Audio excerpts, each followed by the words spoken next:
another episode of the Backlog Breakdown. This is a video game podcast where we seek to encourage and equip the church to engage the medium of video games wisely and responsibly. I'm your host, Josh, and with me today, I've got my co-host and brother in Christ, Nate, who's here. That's me. And we have on a special guest. Welcome to the show, John. Thanks for hopping on. Thanks for having me. Glad to be here. Man. Super stoked to talk about the game that you picked out for us to play, which is the Banner Saga. And today, we'll be talking about at least part one. I've only played part one. I guess we didn't talk in the preamble if we're going to delve into parts 2 and 3, but at least part one. And maybe, you know what? For all of you listening, watching, I'm sure you've seen in the title as to what we're going to be talking about. But for me, in the present of the recording times, I don't know. It's going to be a mystery. Let's see. Let's unfurl this episode together. I don't know that we need to make it that. I think we can just sort of I think that Banner Saga, the original one, not 2 or 3, there's sufficient meat on the bone for us to sort of pull apart. And I think we'll have... Delicious. No, stop. Pulling apart meat on the bone. That sounds awesome. Yeah, and yummy. Just like your sense of humor, it's cooked. But anyways, I think there's enough there for us to just sort of limit our conversation tonight to just the first Banner Saga game. So, just part one. Part one. I would definitely say between the 3 games, there's definitely enough there to make a saga of episodes. Okay. I like Don't do it, John. No, I like it. Nope. I'm sufficiently. I'm gonna just kind of put my foot down and say that's enough of that. No puns, no more wordplay shenanigans, sir. And we will continue to ignore that directive exactly for the rest of the episode. No, thank you. No. See, John has the unfortunate displeasure of actually knowing me in person, and I'll see him from time to time. So I will be able to vent my displeasure on him appropriately in person at some point in time in the foreseeable future. You, on the other hand, Josh, you remain safe through the comfort and the insulatory effect of the internet and time and space. Yeah. I just won't tell you when I'm coming to visit, Nate. No, your dad will. So I've known John for many, many years. He's a good friend of mine. So, and I will still I might have to I don't know if I'll be up to it, but I might have to wrestle him and just assert my dominance and be like, no wordplay on my podcast. Well, luckily, you can't physically do that until we're done with this recording. So, speaking of the recording, we are going to talk more about the Banner Saga Part 1 later on Part 2 of this episode, but we are still in Part 1, so we're not quite going to get there yet, but there are a few things for us to do, to wrap up, to delve into before we go into the Banner Saga here. And the first of which of the things is that we just haven't talked in a while. So what's been going on lately, or should we have our guests go first? Should we roll out the red carpet? I would like to know how it's been. With our guest. Now, John, This is your first time on the podcast, but I've known you for a while. But why don't you take a couple minutes here and sort of let the audience know about yourself? Be as discreet or indiscreet as you want. Don't be too indiscreet, but So tell us the listening audience or the viewing audience a little bit about yourself, buddy. The only reason I'm here is because Nate, told me about the podcast. He forced me to listen to it. I don't know, five years ago. No, I'm just kidding. Nate told me about the podcast. Oh boy, how long have you guys been going now?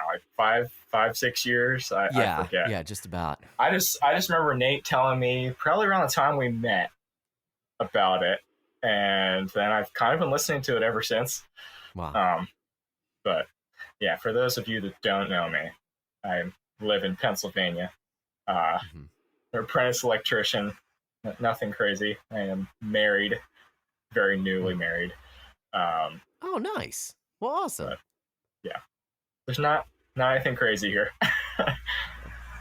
no Well, I Nate mean, that's for a that's not while, entirely but true. I mean, and it's not crazy, but you did just recently wrap up a 4-year tour in the Navy. five, Oh, Okay, wow. 5 years. so you did 5 years Nothing crazy. I mean, that's not, yeah, it's not like that wild, but that's still significant. I mean, I tell Yeah. people that, like, That's awesome. I don't know about you, John, but I feel like with my service, like a lot of times people are like, "Oh, thank you for your service," and I'm kind of like, "Yeah, okay, like cool." Like I just did it. It's like I did a thing. Like I signed a contract. I fulfilled the obligation of my contract. Um, I recognize that it's something that a lot of people choose not to do, but it wasn't. I don't look at it as being anything. Now there were some like really wild things that happened to me because of that, but I don't look at it as like,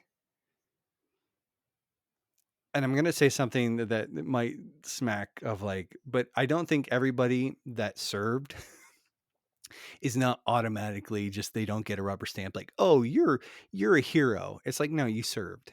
Okay, good for you. Like, and I do think that there are some things that this country should do for those people, but at the same time, like there's a weird fetishization of service that now I'll also say that I think our country does a pretty gross. I'm not trying to get too into the weeds. Like we don't take care of our vets the way that we should, Hmm. but I don't see myself as being sort of necessarily mistreated. I'm just saying, like, there's like a weird sort of like, you know, yeah. Anyways, there's a No, gradation there.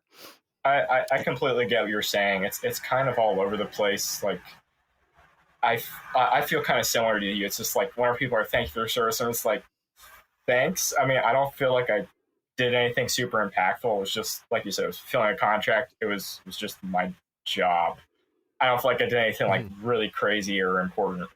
Yeah. But at the same time, I think there's also sometimes there's kind of like an idolization of it, which is a little too much. But then, like you said, there's definitely people that do not earn that that stamp of oh thank you so much for what you did, because there's definitely, just like there is in the civilian world, there's people that There's deadbeats. kind of like skate by, they're dirt bags, and that's the military is no different. Yeah, makes sense. So yeah, but at the same time, I do think there is something there. Yeah, so it's not nothing, but it's not like, yeah, it's not nothing either. So yeah, I don't know. Yeah. Well, thank you both for your service. Shut up. Shut up, tool. You corporate tool. Josh, thank you for your dad jokes and puns and for making Nate mad. That's been one of my favorite things listening to the podcast.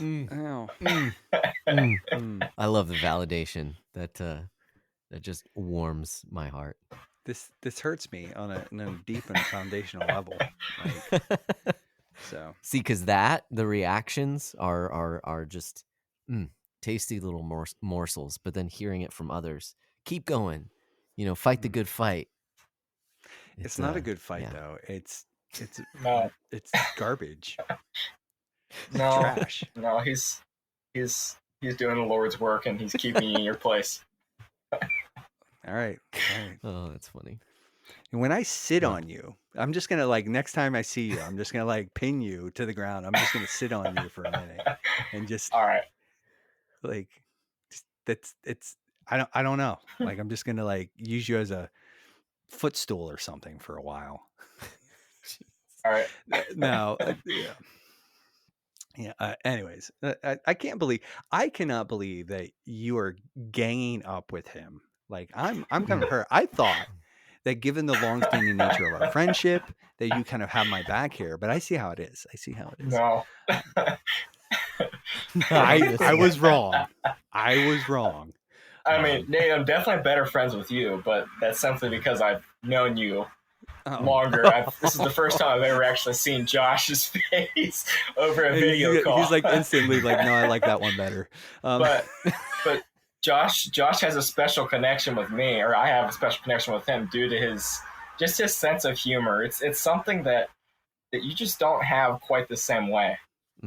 No, because I actually have one, and you guys have an underdeveloped one. So it's not like a raccoon digging through the trash. Yeah. All right. Hey, even the raccoons find some tasty morsels. So, you know what? I can be a trash panda. I'm down with it. Anyways, how has it been with you, Nate? How are you doing? All in all, not too bad. I did the last weekend in April every year. My army buddies do a thing. I don't always make it out, but I did go this year, just for a day. Always good to see everybody. It was nice. Definitely like we're like hitting like old man territory. Now I just went for like one day, and they're out there for a few days. And so there were some other shenanigans, but it's like it definitely doesn't reflect like the earlier get-togethers. Is not the same thing. It's like, well, we're all like 20 years older too, so sure, yeah, that kind of, there's just like some changes are necessitated by that. But the really sort of, and I'll just sort of put it out there, is I broke my hand. And I won't get too into the details, but I punched a wall, and I was pretty upset. There were just some like circumstances. There were just a bunch of things going on, and there were sort of and I ended up punching a wall, and I ended up breaking my hand. And it's sort of funny because it's been very humbling in a lot of ways, because people are like, "What'd you do to your hand?" And I'm like, "I punched a wall," and and that's like super awesome to have to explain that repeatedly. But my coworkers and my church family have all been pretty gracious with me in that. It's one of those things where even in sort of like when Megan and we've talked about it a few times since then, and it's one of those things that anger has been has been just sort of like, that is like my primary expression of sin. I don't know if I would like the way that I sin most readily and most easily and most apparently is I've had a temper for years. And for the first time in many, many years, I lost it. Like, I lost my temper in a significant way. And it was just like, in some ways, it was a reminder that, hey, like, you still have to, like, cause it's one of those things like, oh, I've got this thing licked. Like, I've got this, like, I've gotten better tools. I've matured. I've become a little wiser. And it's like, oh no, it's like, you sure about that? And so there's that. But the other, so it's that. And there have been a lot of things that over the last couple of weeks that I've just been able to sort of like think through and sit on, and really, it's been overall positive. It's overall like, it's been sort of like, hey, like, I think that the fact is, like, anger does not have a hold over my life the way that it used to. Like, in comparison, like, I still get angry. I still have sinful expressions of that. Like, I get angry in a sinful way, and I still have sinful expressions of that anger, but it does not have the stranglehold that it did on me for much of my 20s and even into my 30s. And so there is like some victory there, but it is still like, that it just sucks. It just sucks because it's like, hey, I'm a 44-year-old man who broke his hand because he punched a wall. And it's like, man, and of course, and then everybody's like, that was smart. And I'm like, shut up. Like, I know it wasn't Mhm. smart. Like, I wasn't thinking, Mhm. I was really mad. And, and, but there's been just a lot of, thankfully, like they were sort of a series. Like I was really like, hey, I was kind of like hoping that I didn't break it. And then I went Mhm. to a sort of an emergency room kind of service thing, eye care, and they were like, oh, no, it's broken. And so they recommended me to go. They got me an appointment at an orthopedics place. Like, and so I went there and they were like, yeah, it's broken and we can't do anything for it. We recommend surgery. And so then I was like, Mm. oh boy, like it's like first I was like, I hope it's not broken, or maybe they can just like fix it. And they're like, nope, it's broken and we can't fix it. Daggone it. So I go to the next one and they're like, I'm like, I'm hoping that they can just like kind of like pop it back in place, say, hey, here's like a half cast. Don't do anything stupid for a few weeks. And they're like, nope, you need surgery. And Yeah. so I had Mm. to get my hand put back together basically, which was super awesome. But it was, I went and saw the surgeon. He was like, hey, this is what we're going to do. It's kind of in and out. And so I do Okay. have some, like I have movement.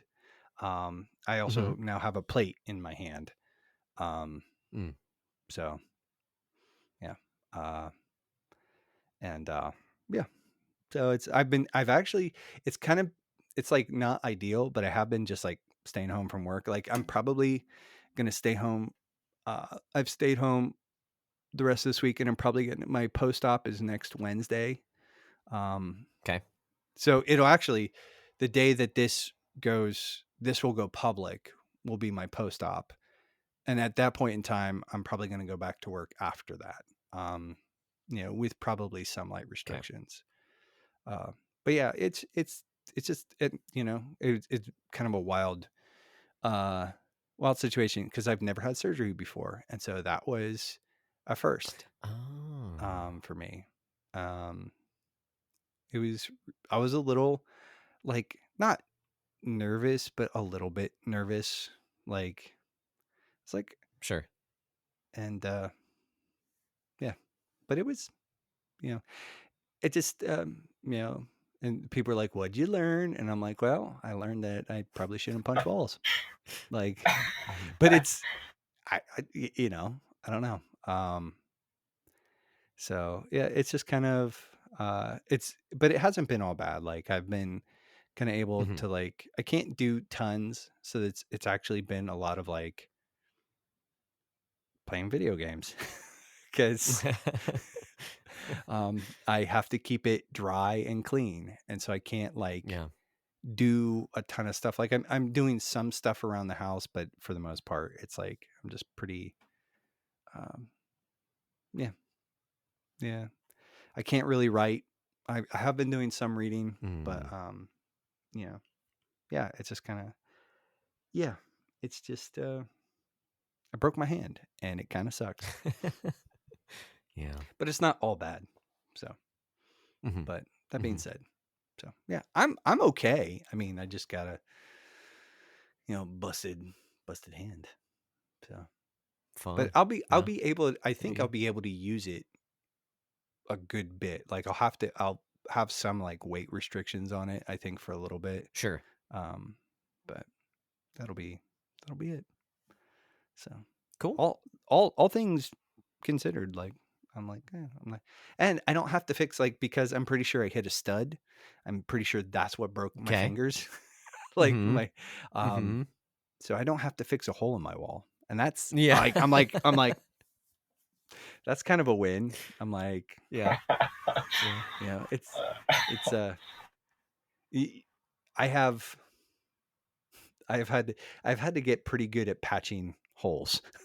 And Sure. Yeah. I'm pretty Yeah. pleased that I don't have to like exercise that Use those where I'm just like, skills. Yeah. yeah, I'm Mhm. just like, nope, I'm good. We're good. Not this time. So, Nice.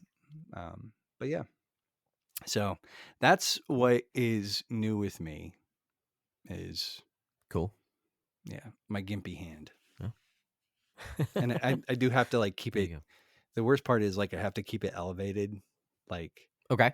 to help reduce swelling. So a lot of times I'm Mhm. just like I'm just holding it like right here. Yeah, it's not because I really want people to see it or anything. Like, but Mhm. it's like it's just I've got to keep it up. So Yeah. yeah.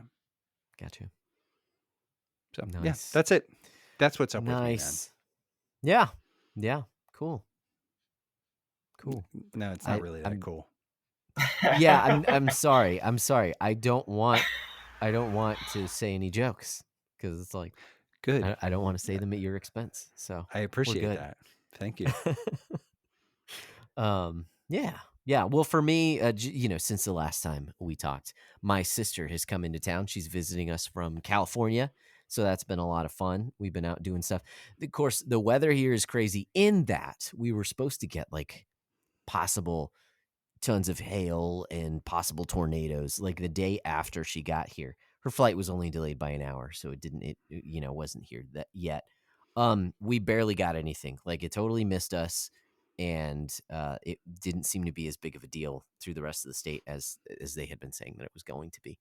I say the weather reports and things like that, and there were people saying, just take it with a grain of salt, just note that this could happen, kind of a thing, but nothing. So it's been rainy some days, it's been bright other days, but we've definitely gotten like a warm front and then a cold front, and it's just all kinds of stuff. So not that we really planned much to do, but it's been difficult to, like, okay, we're gonna do this day because we don't know, is it going to be cold and rainy? Or is it going to be warm and sunny? And we haven't had super sunny days. But anyways, some rain and then, yeah, just sporadic. So, but we've had a great time. We actually, they'll talk about this a little bit later. We went to the library the other day, picked up some games, some board games, some movies. And so we've been hanging out and just having a good time together. And we have gone out a few times. So having a good time with the sister here in town. Earlier this week too, the denomination, sort of, not really denomination, but association that my church is a part of, the EFCA, we had our district conference earlier this week. Actually, if you're watching it on YouTube, I got this hat from the conference. Yeah, it's EFCA Central. So only because I don't want the shine off of my head here for the recording. So I'm wearing this, and I've been wearing it all day. So anyways, that doesn't matter. But I went to the conference. That was fun. It's good to meet and to catch up with some other pastors around this area. So that was cool. And then some cool information breakouts and things like that. It's gotten some wheels spinning in a few different areas and some stuff that we want to do in the fall as well. So it was a good time. But those are because two of the things that come to mind as I think about, since we talked last, is that conference and then hanging out with the sister. So, but we're doing good. I'm trying to think, but we're good on the sickness front for the most part. Daughter has had a cough, but it has not been too bad. She's still in good spirits. So, Cool. us Broncos are doing good. Yeah, Good. life is good, man. That's good. But that is, just kind of reporting on how life has been over the past couple of weeks since we talked. But let's report on some other stuff that we're into, possibly some media to report on. Grab your headphones and turn up the sound. We're here to tell you what's going down. Two podcast hosts with attitude and style. Oh, in this case, 3 podcast hosts. It's not just 2. That's why we need a new song. That's One of many why. reasons. That's many why. reasons. Or maybe we just make different songs depending on how many guests we have. That's an idea. We can have just a cadre of media reporting songs for different circumstances, all AI slop. Or even different guests. You can have, when you have Porch on, you can have the Australian version. I love that idea. Get the AI slop machine to make you the song with different versions. So, yeah, that doesn't sound a like Texan awful version, or anything. That doesn't sound disgusting. And don't heinous. worry, we'll make a ska version just for you, Nate. It'll be awesome. Anyways, I hate this. I hate everything about this. I'm hating it more by the second. Mm, the wheels are turning, man. I like it. Anyways. So, John, obviously this is your first time on, but we'd love to hear just some of the stuff that you've been into lately, or stuff that you can recommend, or even stuff that's just interesting that you would not recommend. But however you want to do it, man. What have you been into lately? Um, I usually hop between reading, watching Mhm. stuff with the wife, or playing video Yep. games. I mean, I know we're going to talk about games in a little bit, but in terms of reading, um, I'm trying to hop back and forth between Lord of the Rings and Okay. then this very thick Whoa. book on the Yeah. Reformation. Um, Nice. it has its moments where it's like incredibly dry and my eyes glaze Sure. over, but yeah, that's people not watching on audio or visual. That's The Reformation is Renewal by Matthew Barrett. Okay. It's been good so far. It's been pretty interesting, and obviously everybody knows what Lord of the Rings is. It's been interesting watching Return of the King and reading it at the same time. But yeah, that's been good. And then outside of that, I listen to a lot of podcasts, and I think Okay. the app I use the most is an app called Podcast Addict. But I think it's only Okay. on Android. My wife can't find it on her iPhone, so I don't think there's any luck there for them. But really good app. I mean, it's just I've been using it for a little while now. I just have a lot of podcast episodes downloaded. Listen to that more than music. But yeah, outside of that, I can't really think of anything crazy. Okay. Cool. Nice. Good recommendations. Always love the Lord of the Rings. Man, yeah, that book, the Matthew Barrett book, looks like a tome. Dude, that Yeah, looks it's like like a 800 something dictionary. pages. I mean, let's see. I think it's how long is it? It is 1 sec. It's 886 pages. Okay. Okay. See, I would have guessed in the 1,000, but Yeah. No. but only 886. I mean, only. if you ignore all the footnotes, Okay. and I usually do, it depends on what the footnote is. If it's like something I want more information about, I will, but I've started kind of ignoring them. Yep. Makes sense. Nice. Cool. Well, that's some good stuff. Nate, how about you? What do you have to report on? Really, the only thing there's just a couple of things here. Got to pull up my show notes here. Such good radio. Wow. It's a good rule of thumb. Only a couple things. We have a guest on, so we only do a couple things. Yeah, only like a couple it. things. So I listened to a book recently, and it kind of falls under that category of like pop theology, but it's called "Can I Say That?" and it was written by a lady named Brenna Blaine. I'm not quite done with it, and I can tell you there's already some areas where I would probably disagree with some of her positions. She tends to be more broadly evangelical, whereas I'm Presbyterian, so there are some distinctions there that like I just would say like no, we don't agree. But I think what I have been listening to it, and so there's a couple things like I think one of the things I like most about it so far, though, is that she has had a very difficult life. Okay. And there are a lot of struggles, but she does not allow her trauma to define her per se. Like there's so much of what we see. It's about struggle and how having like asking hard questions. I think the subtitle is like, how asking hard questions can bring us closer to God or something like that. And again, it's shorter. It's sort of more of that pop theology kind of school, but Sure. she's encouraging people to sort of practice vulnerability, and she's doing it in a way that I think is actually helpful and useful. Where I think there's a way that vulnerability has sort of become sort of weaponized in culture, like in the sense that like people, there's like sort of a manufactured vulnerability that is meant to sort of draw eyes, but isn't like it's used as like a tool for attention, like or or it's sort of like it's like a marketing spiel kind of thing, right? But I think what she's talking about but the other thing though is in that, um, and she gets very sort of brutally honest about a lot of her struggles. And I find myself, even though I disagree with some of her theological particulars and distinctives, I'm very much Mhm. like this. This young woman is pretty stinking impressive, in my opinion. Um, Okay. and just the fact that, um,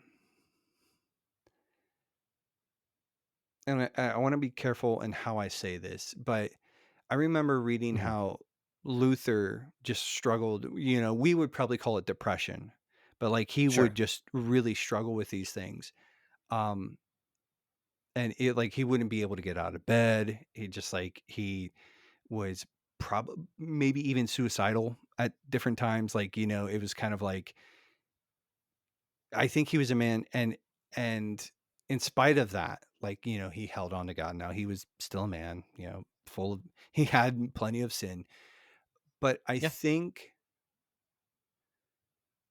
that the way Brenna is tackling struggle is just it reminds me of sort of like almost a very Luther type spirit Hmm. where um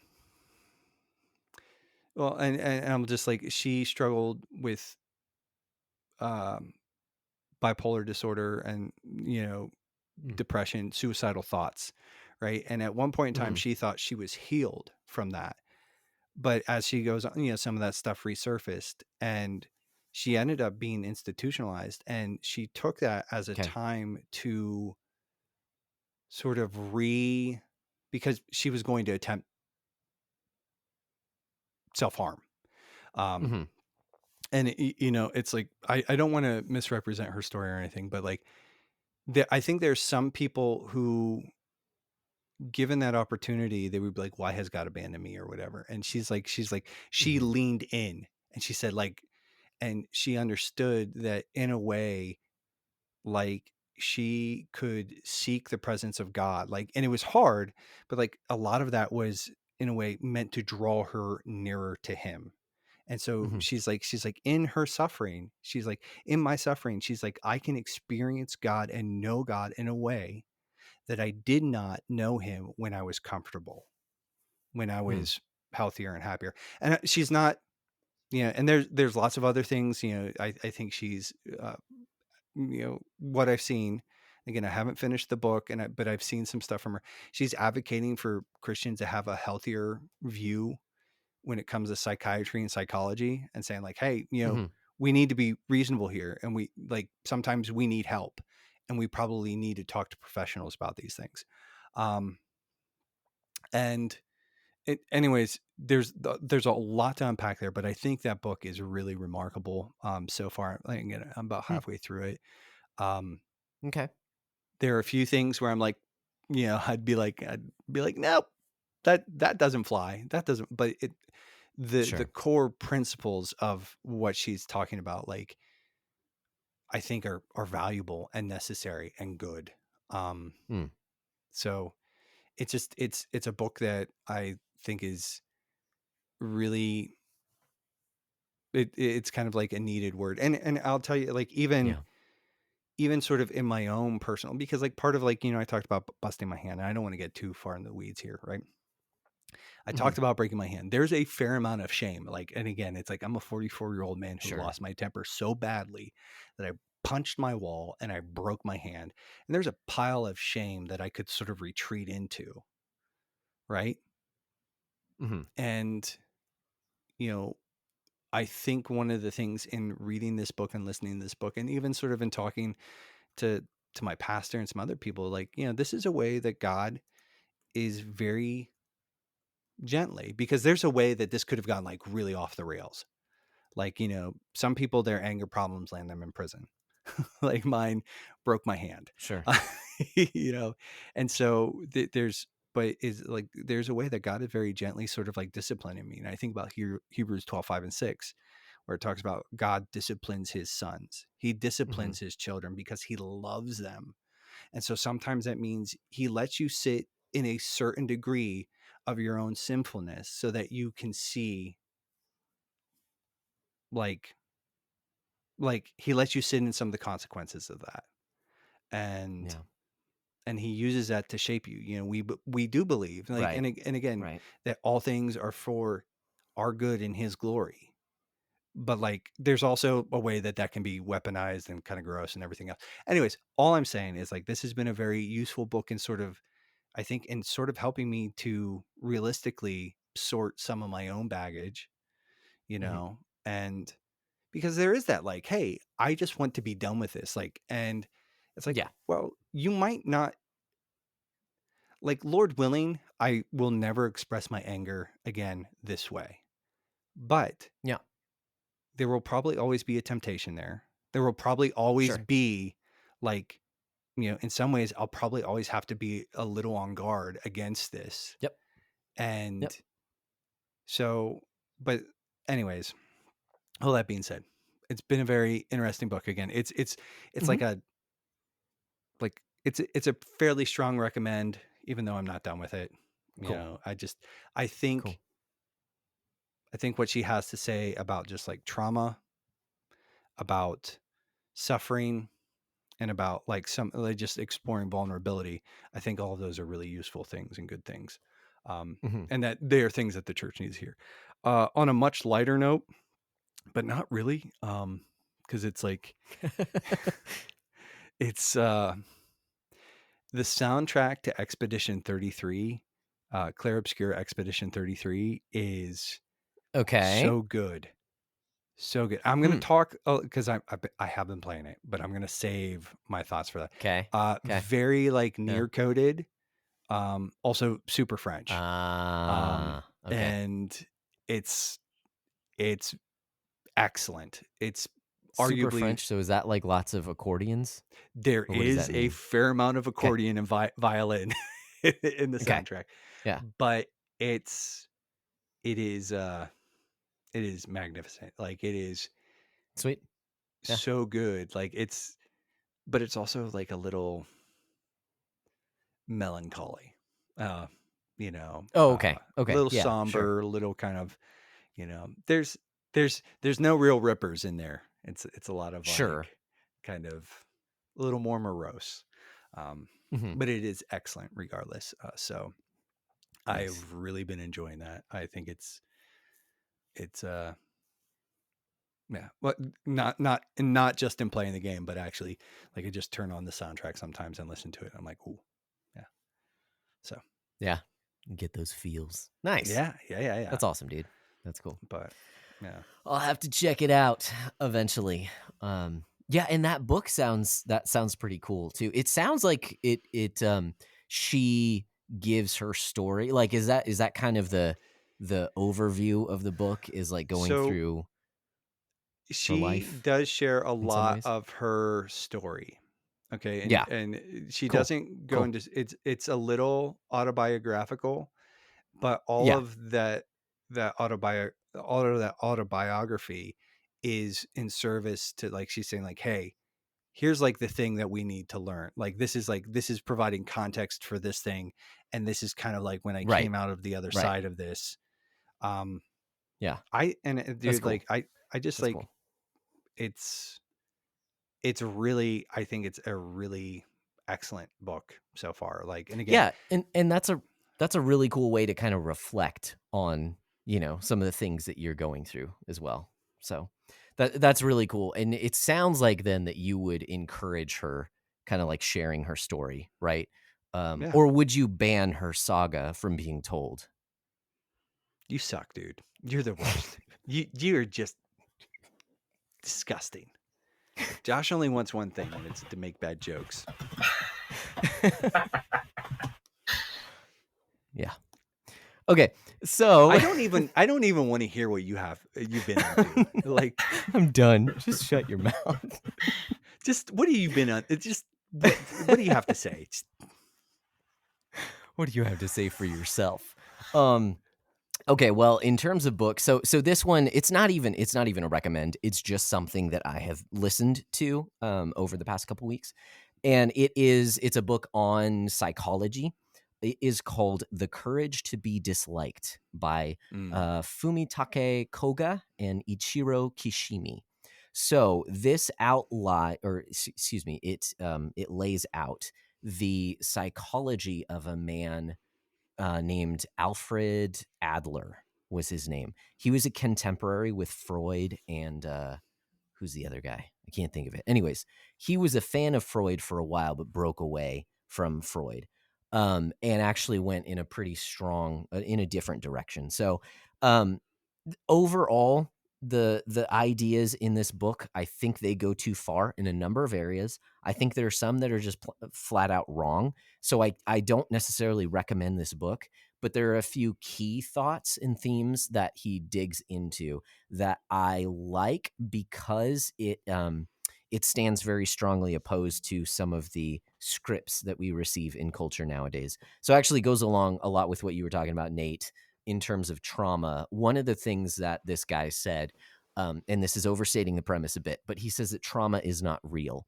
And what he means by that is someone like Freud would say, your trauma defines you, and it is what, like, the past is what determines your future. So you need to dig into the past and figure out what has happened to you. And you always kind of have to be obsessed about what you have been through as you move forward. And so Adler is saying no. Again, I think he kind of overstates the point. But his idea is that no, the past does not dictate your future. Your perception of your past is what dictates your future. And so don't think of your past trauma as detrimental, basically. Like, don't let, it's up to you to process and to think through, and to not even process, to interpret your past so that you can move forward.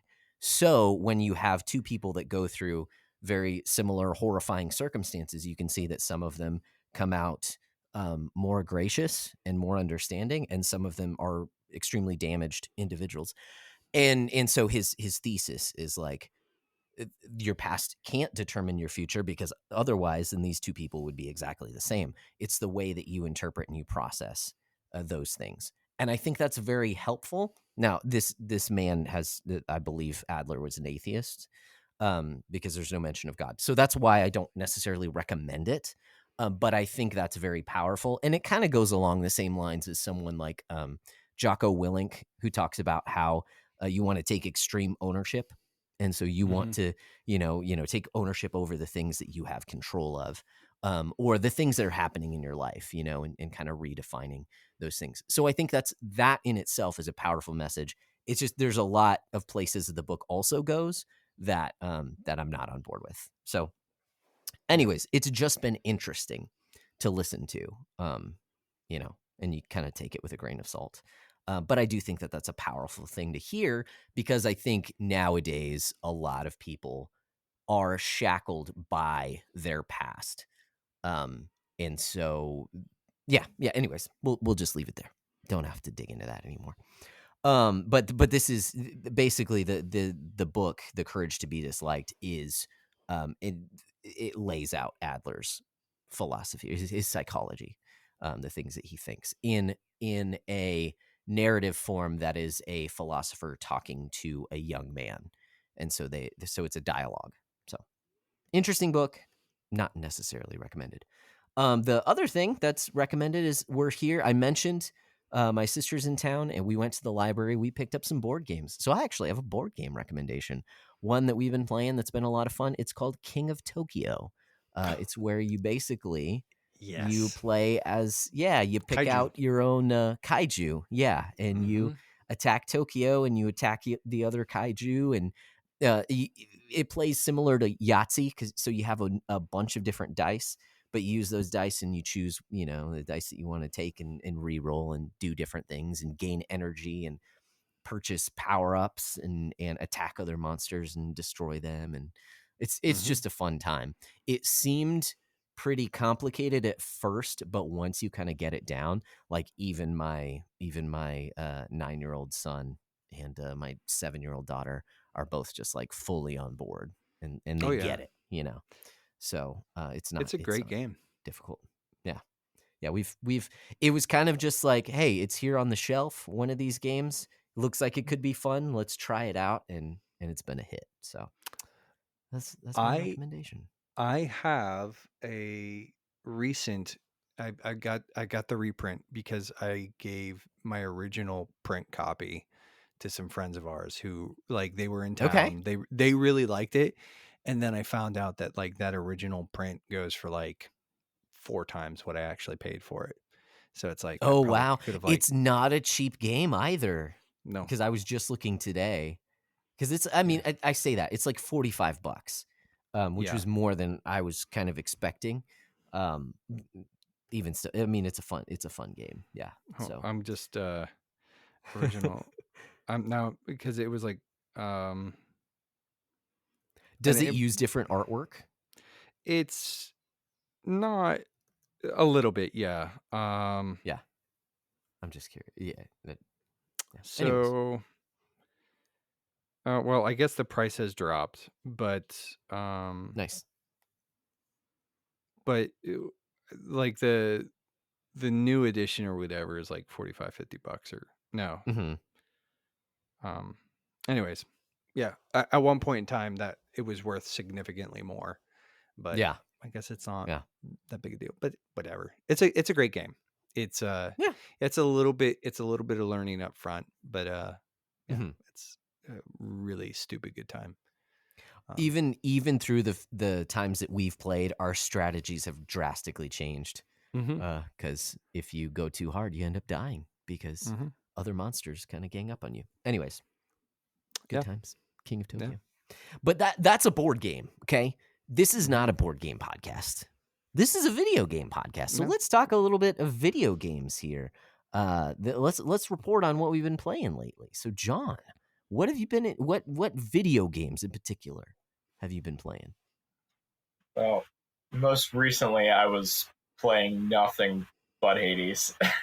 Okay. Yeah. Which Yeah. is I don't blame you. I blame Nate, but I Yeah. also thank Nate because Hades was awesome. I kind of like stopped playing it. Like I beat it. I'm trying to get the epilogue ending, but I Yep. just kind of like Yep. got to a point where I was like, all right, I should probably play some other stuff, but I still want to go back No, you and get the shouldn't. epilogue ending. No, you just keep playing until like you just wring every last bit of everything out of that game. No, I'm gonna go for the epilogue ending, but I don't think I'm not gonna be able to get the 100% on that. Like I'm not that dedicated to like get all the heat and everything. Yeah. I don't think I want to suffer that much. I only did the high heat run one, like the one where it's like you basically turn on almost everything or whatever. I did that Mhm. like twice, and Hmm. I basically did enough to like tick it off my box, but it was like that was tough. Yeah. So, anyways, Yeah, I think the highest heat I did was maybe 5 or 6. I forget. But it just you've played it, right, Josh? Yes. Yeah. And Okay. I did the same thing. I got the epilogue ending, but I'm also just like, yeah, no, I'm not spending a ton of time. Cause the game is so good at making you want to continue to play. Oh yeah, no, Um, absolutely. Like I didn't expect that. Like after beating it, like I was like, yeah, I want to keep playing. Like because they gave you plenty of reasons to keep playing. I mean, Nate was probably the one that turned me on to Supergiant. I still haven't played Pyre, Mhm. but like hearing Nate talk about it, I think Yep. I was listening to the Stanley Parable episode, Mhm. and it sounded interesting. So I think I need to check it out. But I've played Bastion and Transistor. Okay. I enjoyed them both. I can't say I enjoy them nearly as much as Hades, but like Yeah. Hades is just like such a huge step above those two. Mhm. And yeah, it's definitely in my top 10. Just really, really enjoyed it. Yeah. It's a great game. Awesome. But yeah, currently I'm trying to go through Halo 2 with my wife, and then Sweet. been playing Fallout New Vegas, and then obviously I just bought Oblivion Remastered, so I've been playing that a little bit too, because I grew up playing that. I mean, I know I'm a young pup, but that was the first Bethesda game I played, and Yeah. definitely worth the money. It's just so far from what I've seen, it's really good. Awesome. Yeah, that Oblivion remaster, I've been seeing it, and like the thing is like I kind of have a love-hate relationship with Bethesda when it comes to like the Elder Scrolls games. Like I love those games, but they're just too big. And Oblivion is massive, and it's like, but yeah, Yeah. I've been looking at it and I'm like, I could go back. I could. But I'm like, no, I just like I like that game, but I don't love it. And so That's um fair. but yeah, no, that remaster though looks gorgeous. Like just looks like I've been like looking at like just the even I saw a screen cap of like the original Emperor versus like the redone Emperor, and I was like, oh, Mhm. one of these is like does not look like weird like when you look at the original Oblivion Emperor, it looks like he had like botched plastic surgery. Like it's really heinous. Yeah. And you look at the new models and you're like, oh, that is so clean and good. Like it's not, well, he's old, but it's like that is so good. That is so good. It something else you need to look up, Nate, which is something I just saw recently on YouTube. I didn't know this was a thing, but in Oblivion you can use your weapons while you're in the air, and there's people that are like going around doing 360 no scopes with the bow. And it's very entertaining to watch somebody just jump off a mountain and shoot a bear as they're like falling down out of the air. You should definitely look it up. It's very impressive. Nice. Yeah, I do want to like I think the thing that would oh, and also like some of the character creation stuff, like there's been some absolutely like heinous character create Sure. like Yeah. people are like just like I'm going to make the most like disturbing gross I'm just like I couldn't do that but I always liked Oblivion's system and how it's like it basically if you did something, the game rewarded you for doing that. And it was like, so, you know, if you ran around a lot, your athletics would go up. Um, you know, if you swung heavy weapons, your strength would go up. Like if you used a lot of swords, your swordcraft would go up. And I always thought that was like I always liked that about Oblivion. But yeah, I've been side eyeing it, but I've got I just can't I've got too many things on my plate as is.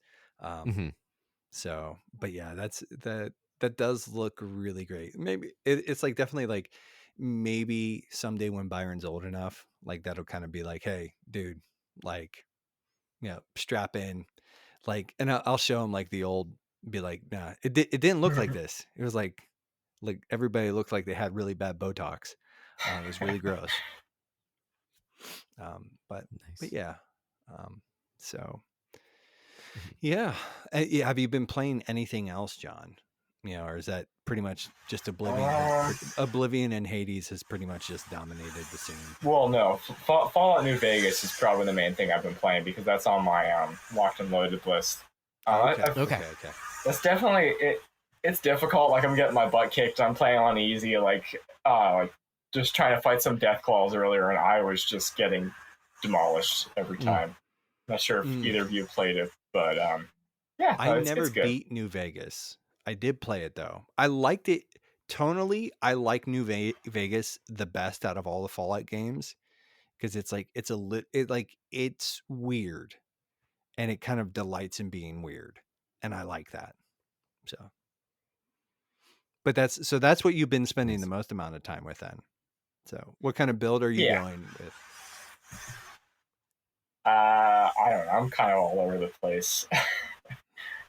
Well, that's why the death claws are you're not min-maxing appropriately, and that's why the death claws are. I mean, I would say I always try to max out the speech ability because having the speech ability maxed out allows you to do a lot of stuff in the quests, like when you're interacting with other humans. So that's probably the biggest thing I focus on. But you can't talk to death claws, so no, you cannot. You gotta up that. They're also just incredibly difficult to beat, regardless. Oh yeah.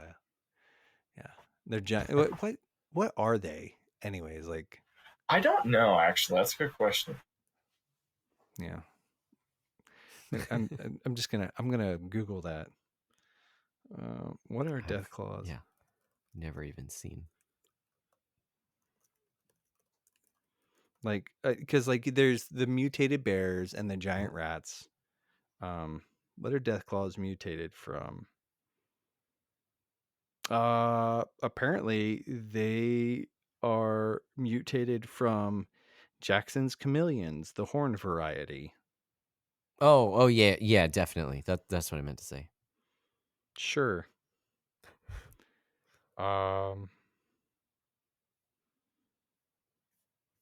Yeah, that's what the Fallout wiki says.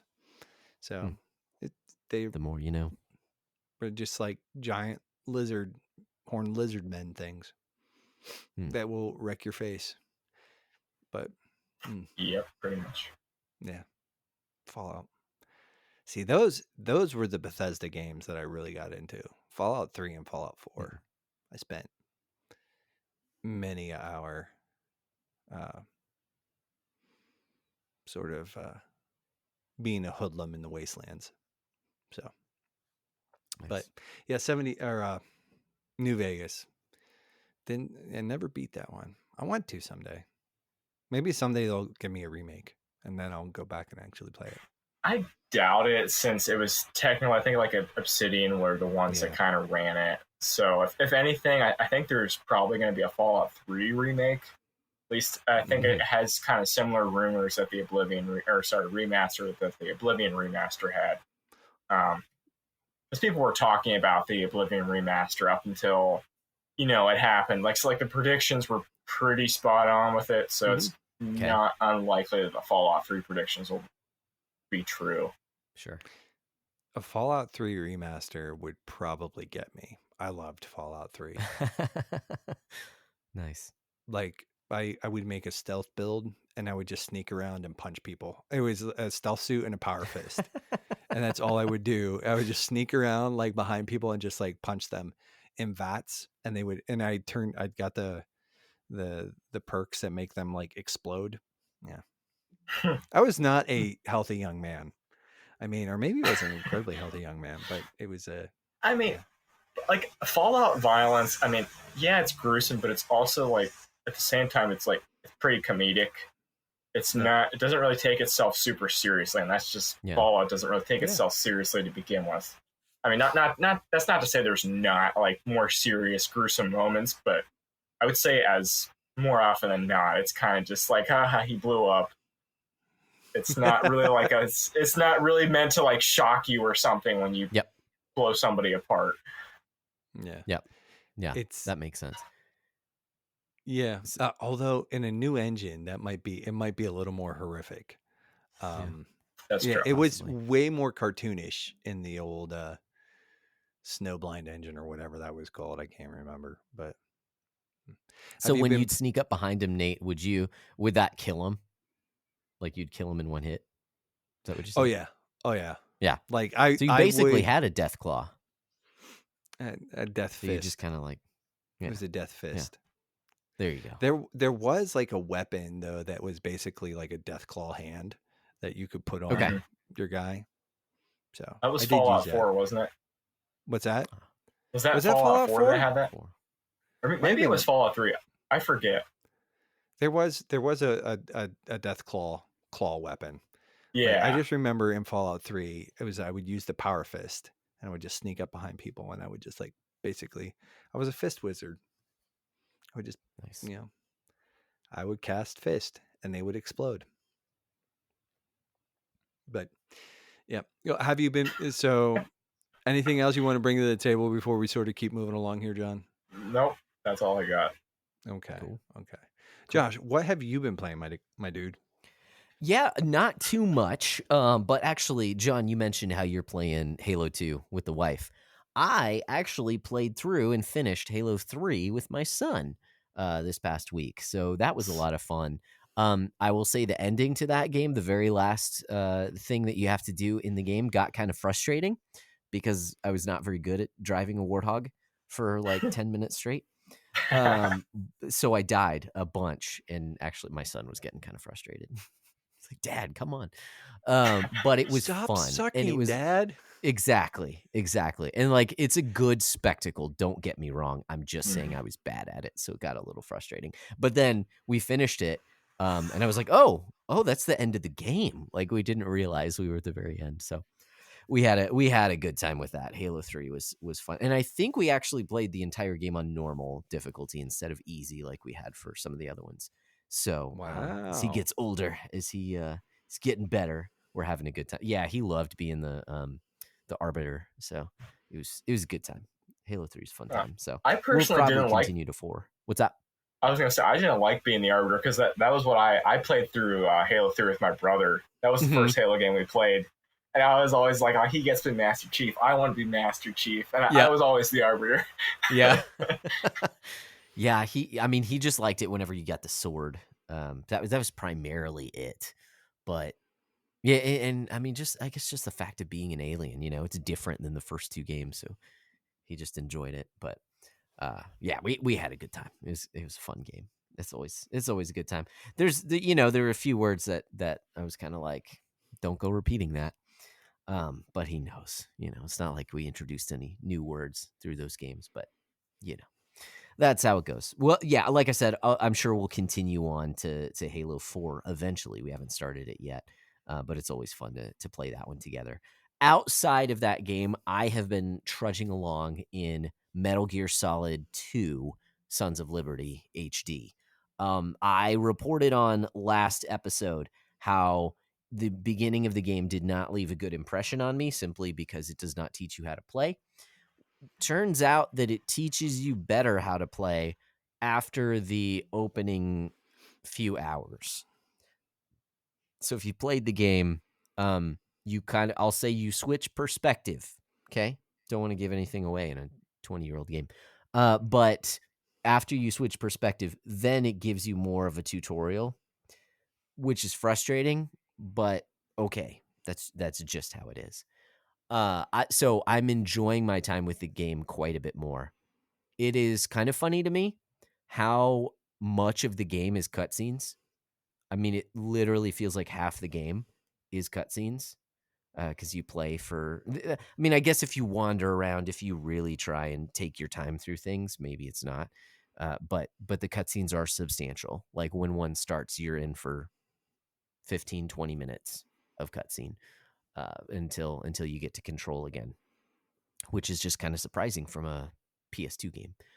But I am enjoying my time with it. It's an older game, and it's got older game problems with some jank, with some controlling issues. At least I think they are as a modern gamer in 2025. No camera control takes a lot of getting used to, and I still forget that sometimes. But I am enjoying it. It's wacky. It's weird. And I'm sure I've heard there's a twist, so I'm sure I'll stumble upon it at some point if I haven't already, because there's been tons of reveals, but I've heard that there's a twist, so kind of waiting for that twist before it kind of recontextualizes the whole game. We'll see. I don't know. I'm sure everyone who does know is like, "Oh, just you wait." Okay, I'm here for it. So that's what I've been playing. I still haven't finished it though. So I have not picked up any games. So my score, I did get a negative point for beating Halo 3. So I'm currently at -6 for the year in the backlog beatdown. So I'm doing okay, a little slower. I need to pick up my pace if I want to actually finish the games that I said that I was going to finish. If I want to be locked and loaded, I'm going to need to pick up the pace a little bit here over the summer. So Mm. we'll see. That's what I've been playing. Nate, how about you? Um, so I've kind of just, for the most part, plugging away like a little bit of Astrobot. Really kind of Okay. dug down into Dragon Quest Builders. I really Mm-hmm. like that game. It's easily like one of the big sort of surprises of the year for me so far. So yeah, still playing Dragon Quest Builders. I got to the second chapter. I think that game's like really charming. At one point in time, I was thinking about going for a platinum run on it, but I think it's honestly it's Whoa. just going to be like it's really like looking at the trophy list. It's not that hard. It's just I don't think I'm gonna try Oh, that this year. Um, so it's but that's definitely kind of more of a slow burn game in a lot of ways. Like sure. um, you can kind of get in there and just kind of fool around. Uh, I did sort of take a little bit of a poke at 999 again. Uh, Hmm. so haven't gotten really any further, but did sort of open it up and was like, oh, I need to get back to this. Also jumped into some Space Marine 2 with Deuce and Parker. That game Okay. is okay. So I mentioned playing Evil West a few episodes ago, Hmm. or maybe even months ago, and Warhammer 40K Space Marine 2 feels like I know a lot of people are saying it's like very Gears of War coded. Um and I can see that, but to me it really feels like a much more polished version of what Evil West kind of wanted to do. Um Okay. and it's really good. It's like a very tactile third person shooter. There's it kind of you sort of doing this like you're going between like gunplay into like melees, and there's different kind of like power moves and executions. It's very gory, very it's Sure. Warhammer 40K, so it's like the ultra violence is very real there, but it's kind of cartoonish, and you're killing demons and aliens and agents of chaos. And so it's Okay. but it's kind of like, yeah, it's Warhammer 40K. It's that's been a good bit of fun. The big sort of like, and I wasn't sure I was going to do it, but I ended up just because I couldn't help myself. Hmm. I did make so I haven't beaten anything, but I did make an acquisition, and I used Okay. some birthday funds to acquire Clair Obscure Expedition 33. Mm. Like everybody was talking about it, and Yep. and I saw the score on Open Critic, and I was like, it's at a 92, 93 kind of like, and I'm like, this is, I've got to, and I've heard some people like the guys over at uh State of the Arc, Hmm. like they did sort of a, neither one of them had been it, so they did sort of a spoiler free kind of thoughts on it. And I was Hmm. like, okay, like I had to, like, I was like, I need Yeah. to see if this thing is as good as everybody is saying. And boy, howdy, um, it, it's delightful. Uh, I'm going to save, I'm probably going to do like a spoiler free thoughts, bite size at some point in time. I definitely want to put this on the, like, on your radar. I think this, but this game is easily going to slide into my top 10. Okay. Which actually forces me to think about what my top 10 is. Um, Sure. Yeah. I think this might be a generational game, and Hmm. I'm trying not to be hyperbolic. I have said this, and I'm only like kind of half joking. I think that what Sample Interactive has done here, like basically they are kind of like, they are putting Final Fantasy and Persona on notice. They're saying, "Oh, like you guys have been really comfortable. Like we're going to turn up the volume." Now, granted, it doesn't have quite the budget, so it's not as maybe finely produced. Like I still, it's a gorgeous game. The music is excellent. Um, mechanically, this game is like, it is a turn-based RPG, right? So it's like very like Hmm. Final Fantasy Persona coded, but there's like interactive parrying and dodging, and there's rewards for that, and there's like a layering of a bunch of really good systems. There's like build crafting, like there's so many really cool wrinkles that they add to the game. And that's just like on a spoiler free, like just like sort of like flyby.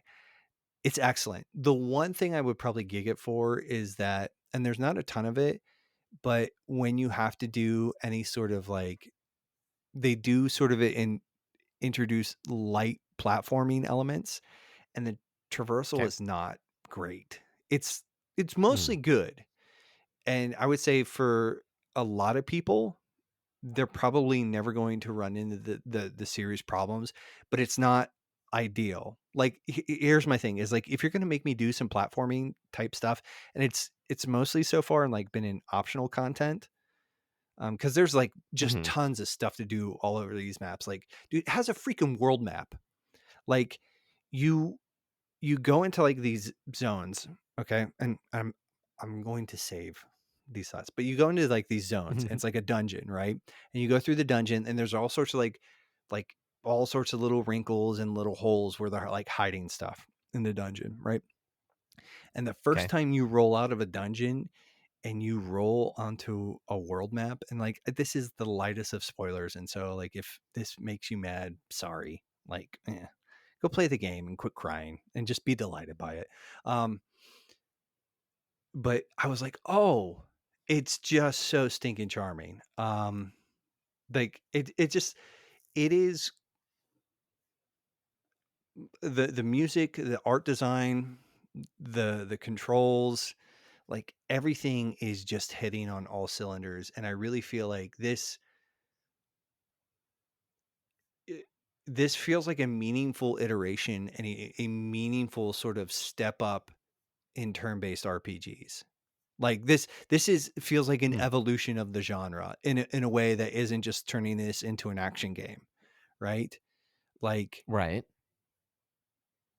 I haven't played Remake or Rebirth, so I don't, but I know that those sort of veer more into like the real-time actiony kind of thing with some sort of like control stuff tacked on, whereas like this is a turn-based game that is still very interactive. Like part of the mechanics thing, and they don't quite like, the one thing is like I wish they kind of would have leaned a little bit more into the like sort of like the Super Mario RPG kind of element, where it's like timing buttons, like, or the Sea of Stars thing, where like the Mhm. timing would, you press. They don't quite do that, but the parrying system and the dodge system are really good. Um, and so it's like you feel like you're invested in the game. Like it's not just press X to win, which so many RPGs kind of like, it's like just choose the right thing off the menu. There's really like each character has a very distinct feel, while there's sort of also a uniform language. Um, Mhm. as far as design goes, like each character plays like kind of the same, but there's also significant enough differences. This game is excellent. Like I said, the one thing I would gig it for is I just think the traversal is a little weak, and it's like it's not completely essential. Like it feels good 90% of the time, but then when they're like, hey, Okay. here's some like light platforming, and you're like, oh no, don't do this to me. Like um uh, and even that is mostly good. um so it's like, but this does really feel like I am trying to sort of like temper my thoughts and my like, but I this does feel like a meaningful step forward for the genre. Whereas Mm. like I think for the first time in a long time, yeah, like I said, I think Sandfall Interactive is kind of putting Square Enix and Atlas on notice a little bit, and saying like they have been sort of like the big sort of voices in turn-based RPGs and JRPGs for so long, that I think, and it's like somebody's like, well, hey, we have some thoughts about that, and I think it's fascinating and it's excellent. um I, full disclosure, I haven't beaten it yet, so Mhm. it could just, but like there are lots of people who have and haven't fallen off. um so it's just like I think it's, all that being said, I think it's an excellent game. And Nice. I am just delighted by it. um it's also, yeah, it's, I think the last sort of like, it's a game for grown-ups, in the sense Okay. that thematically and content wise it is a little bit more mature, but it's that way without being obscene. It's Mhm. like Mhm. it deals with serious themes, serious story, like there's serious story beats, but it's also not. It's not up its own. It's not high on its own supply. As Okay. far as like, it's not like, oh, we're a super serious game, because there's like real moments, and so there's like humor mixed in with tragedy, and in a way that doesn't feel gross. Like it's really, it's like very well written, very like just across the board. Like I think it's one of the, I don't get this excited about a lot of games. You know what I'm saying? Like this Sure. one feels like it's gonna make it on, like, it's going on my top 10. Probably, you know, bottom half. Just Okay. because like the traversal does like the traversal stuff isn't like a deal breaker, but it does keep it from being like straight masterpiece. You know what I'm Mhm. saying? Mhm. Like you put the traversal stuff in there and I'm like, this game is essentially flawless. But it's like there are some things where, and I think it's gorgeous. I think, like, you know, some I have heard some complaints where they're like, it looks like a PS4 game, and I'm like, well, okay, like, but that looks like, I'm not a fidelity snob in the sense that like I don't think we need to just make everything more and more realistic, and like I think this is a double A team. This is Sandfall's first game, and they came out the gate Yeah. with this. Like, sit down. Like, sit down. This is not like Square Enix Final Fantasy 17 or something stupid. This company's first game, and they came out and they put people on notice. Like, I'm Mhm. like I all of that, like, ooh, like all of that stuff. I'm like, shut up. Like that is a smooth brain dumb take. And like it's, you can say that, like, yes, maybe the models look a little what, but I think they're gorgeous. Like they're not Final Fantasy production level, right? Yeah. But they're still gorgeous. And I love the style. I think it's got a really, just a really great design language across the board for the game. Um, Mhm. so it's very French, Is which is kind of weird. is it a full priced game?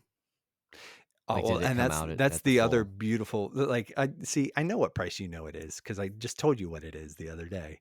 But it came out at $50, Okay. Okay. and you can get it on Steam for 45 right currently. Right. You did tell me that. I assumed that meant that it was on sale, is why you were telling me to get it No, at that it's a time. $50 for the base Okay. version. You can pay Okay. 60 to get like the premium, and that's like some Gotcha. extra skins and junk. And I did that because I'm a sucker and because I'm like, this game is awesome. Give me more. It's worth it. Yeah. Yeah.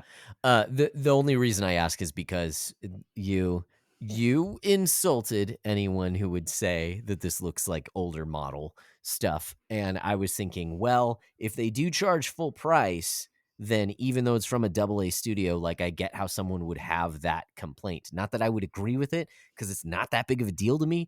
But I could see that. But at $50, like, no, I don't think there's Dude, any I there's think any way you can make that they could argument. Like, charge $70 for this, and anybody still making that complaint, I would still be like, you're an idiot. Shut up. Like, I mean, it's, you can disagree with him. I would not call them an idiot, I would. I think that's just because I being like think it's, nitpicky. I think it's being kind of yeah, nitpicky and stupid. Like, this game from stem, you know, and I don't want to get too far into the weeds on this. This game yeah, from stem to stern is too late. packed with excellence. Like, this is something different. Like, Hmm. they would Yeah. have been justified in charging $70 because this is something that's Okay. kind of new. And Okay. you know, so I think you can make the justification that maybe it doesn't have the same production value like The Last of Us or Final Fantasy or God of Hmm. War or any of these. At the same time, this is a smaller team. Like, I think 50 people made this, something. It's like a smaller team. Okay. And Wow. like, so It's not Assassin's Creed Shadows over here. no, it's like, I'm just like, for anybody who wants to level that, it's like, is it a valid critique? Sure, I guess. But it's also like, it feels like nitpicky and stupid and Sure. whiny. Like, Hmm. it's lowbrow. Like, it's low hanging fruit. It's like, oh, it's not the prettiest game in the world. Go kick rocks. Yeah. Like, you're just at that point in time, you're just looking for something to be mad about. Like you're looking for like to me that it's Mhm. like, because I think now I also understand that I have a very particular sort of aesthetic sense and taste Okay. and everything else. And Mhm. so a lot of this appeals to me, but I see them being kind of Okay. Okay. Gotcha. like I see them being creative in ways that frankly, there's a creativity and a freshness here that I think has just sort of been absent from the industry, from a lot of Sure. bigger AAA. Like this has like indie heart and Mhm. like still like good production value. So I just Yeah. like I don't know. I don't want to. We've already kind of beat this up. I think it's excellent. I'm gonna make no Sweet. bones about it. Like it's probably going to be my game of the year. Like my personal favorite. Mhm. Like it's and like I said, unless something absolutely insane happens, I see this ending up sort of sliding its way into my top 10 Yeah. fairly easily. Cool. Like I think it's excellent. I think it's a bit of a try. I think it's like I look at this game and I'm like, if I could make an RPG, I'd want to make something like if I could make like a turn-based RPG, I'd want to make something like that. I think it's Mhm. that good. Um, so Awesome. yeah, yeah, I'm super high on like, and I'm trying like I'm trying to be a little measured in that because like it's Mhm. the new hotness, it's the new freshness, and so like maybe in a couple weeks I'll feel totally different, but I don't think that I will. I do Mhm. think that like I'm just it yeah yeah it's yeah it's delightful. Um, yeah, so I probably just if I do a bite sized on it, it's just going to be me spending 15 to 20 minutes saying exactly what I just said. So, For the past 15 to 20 minutes. well, I'll probably have a little bit more like insight and thoughts to like sort of like chew on, Sure. Yeah. but Yeah. yeah, Hey, man. If that's what you want to do, that's cool. That's cool. it I've might be. heard nothing but good things about this game, so it's definitely on, not just on my radar, but like, yeah, Oh, it's dude, I've been bugging you about it. So yeah, yeah. like I just like I said, I'm still not even where I wanted to be earlier in the year. I've slowed down a little bit with beating the games that I said that I'd beat this year, so I don't think I'll be able to I at least play it till next year, but we'll see. We'll see. like my thing is like if Sometimes I you got to don't make if time for something exceptional. sometimes Yeah. there are just some things that are worth the deviation. I will make Like you a deal. I will start uh uh Claire, what is it called again? Claire Expedition Obscure 33. Yeah. Claire Expedition. Obscure. There Blah, you go. blah, blah. Yes. I will start it when you start Xenoblade Chronicles 3. That's the deal. That's the So deal. maybe next year. So what? Yeah. Yeah. So Anyways, John's no, just I'm sitting there excited. going like, listen to these two idiots. Okay. Um, Okay. Yeah. but yeah, I did pick that up. So in regards to like my backlog score, I'm down Mhm. to a -4 or back up to a -4 rather. Okay. So, folks, and again, if you've been watching or listening for any amount of time, you know what the beatdown is. It's the meta we run all year. You buy games, you add to your score, you beat them, you take it away. It's a little more nuanced than that, but if you want a full version of the rules, we have those in Discord, or you can just reach out to me or Josh, and we'll pass along the document. Um, that being said, the burp brain went blop. Um, the official app of the backlog beatdown is the GG app. It's a sort of a games curation kind of app developed by our friend Charles Watson. We love what he's doing. We think you ought to check it out. Other things that we think you ought to check out is we have a Patreon, right? And so if you're watching or you're listening, this probably isn't the first time you've heard the spiel, right? If you've done the sharing and the caring, you've done the rating and the reviewing, and you want to go a little bit above and beyond, we have a Patreon, and you can think of it as a glorified tip jar. You can think of it as a way to partner with us as we sort of, do this thing that we're doing, right? Or you can Mhm. just look at it as a way to show your appreciation for what we're doing over here. any which way it cuts, there are actually perks to that. So each and every Patreon gets the opportunity, and that's actually what we're going to be doing tonight, to talk about a game or a topic of their choice and to join us on that episode. So we're going to be talking about the Banner Saga. John's a patron. He picked that. We played it. And so we're going to be talking about it. In addition to that, they get early and uncut access to each and every episode. They get a little bit more access to us. And there is an exclusive patron podcast called The Bro Hang. That tends to be a little more stream of consciousness, tends to be a little more loosey-goosey. Sometimes it's a little more serious. Sometimes it's just absolute nonsense. Yeah. So, pick your poison there. But it does tend to be a little more conversational, a little bit more whatever. So if any of that sounds appealing to you, go over, check us out on Patreon at the Backlog Breakdown /Patreon or whatever. I don't know. Whatever. It's in the link tree, and that's in right. your podcast notes. So yeah. Anyways, feel free to check that out. Last but surely not least, we are proud members of the Playwell Network alongside our friends Paul, the Techno Funk Boy Lytle, Wesley Ray, the Hench Dad himself, and the Wonder from Down Under, Nicholas Porch, aka Porcho. I am talking so pretty, and we're not even close to being done yet. Oh, good stuff. We love those guys. We love what they're about. They each have like content that wrestles with playing well in different ways. And so if, feel free to check one of those guys out. And here's a word from one of them. Do you think that this is like a really close-up shot of two small crabs? Or were those really big crabs? How do you know they're even real? They're imaginary crabs. Jimbleton, please tell me we can go look for imaginary crabs. Can we? How would you look for something that's imaginary? Oh, that's the best thing to look for. War has come to Kryn, a war building for centuries as dragons and gods drift into myth and legend. This is the war that will bring an end to it all, or restore what was lost for good. Dragonlance, The Thorns of War, is an actual play Dungeons & Dragons podcast. Available everywhere in May. Subscribe today. And we're back. So folks, tonight we're going to be talking about the Banner Saga.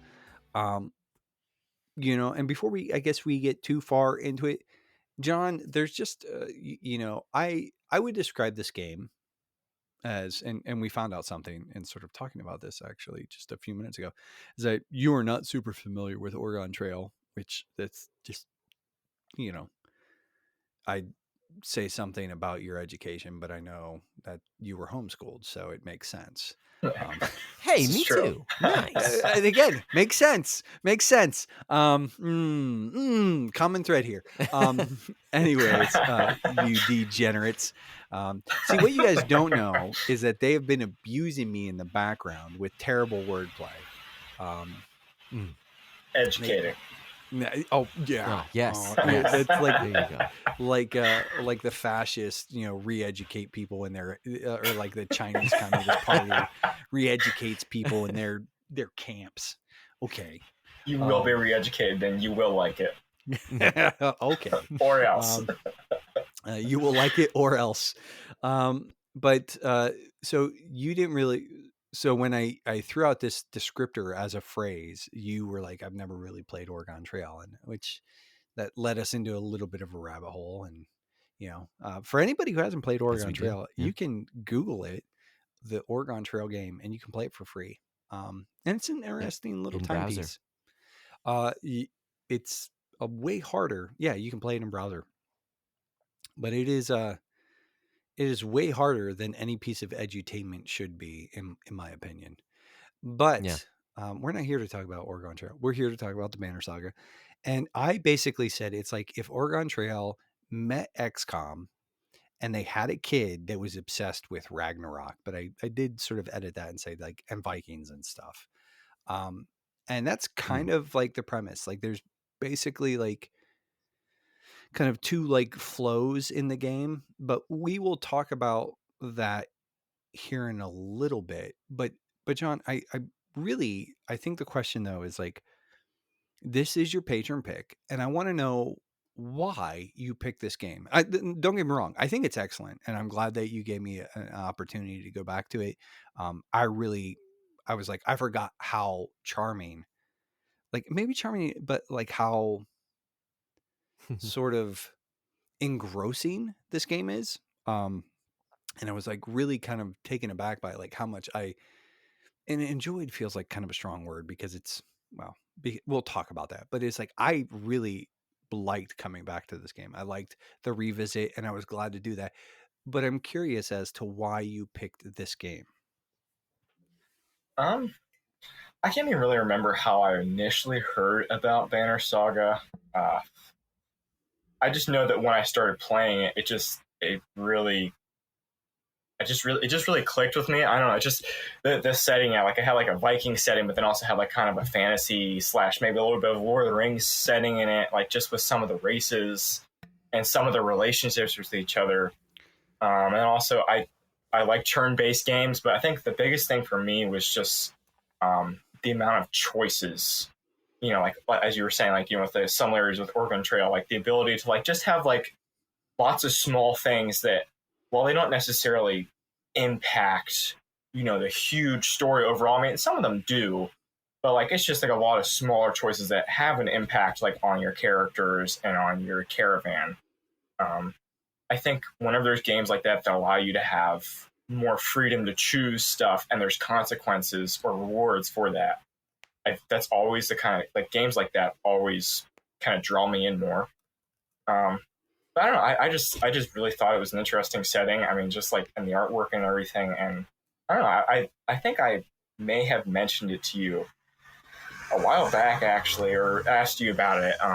Can't quite remember, but yeah, it's definitely up there as one of the games I've enjoyed more than others. I mean, not my favorite game, but I would definitely put it up there. Okay. Yeah.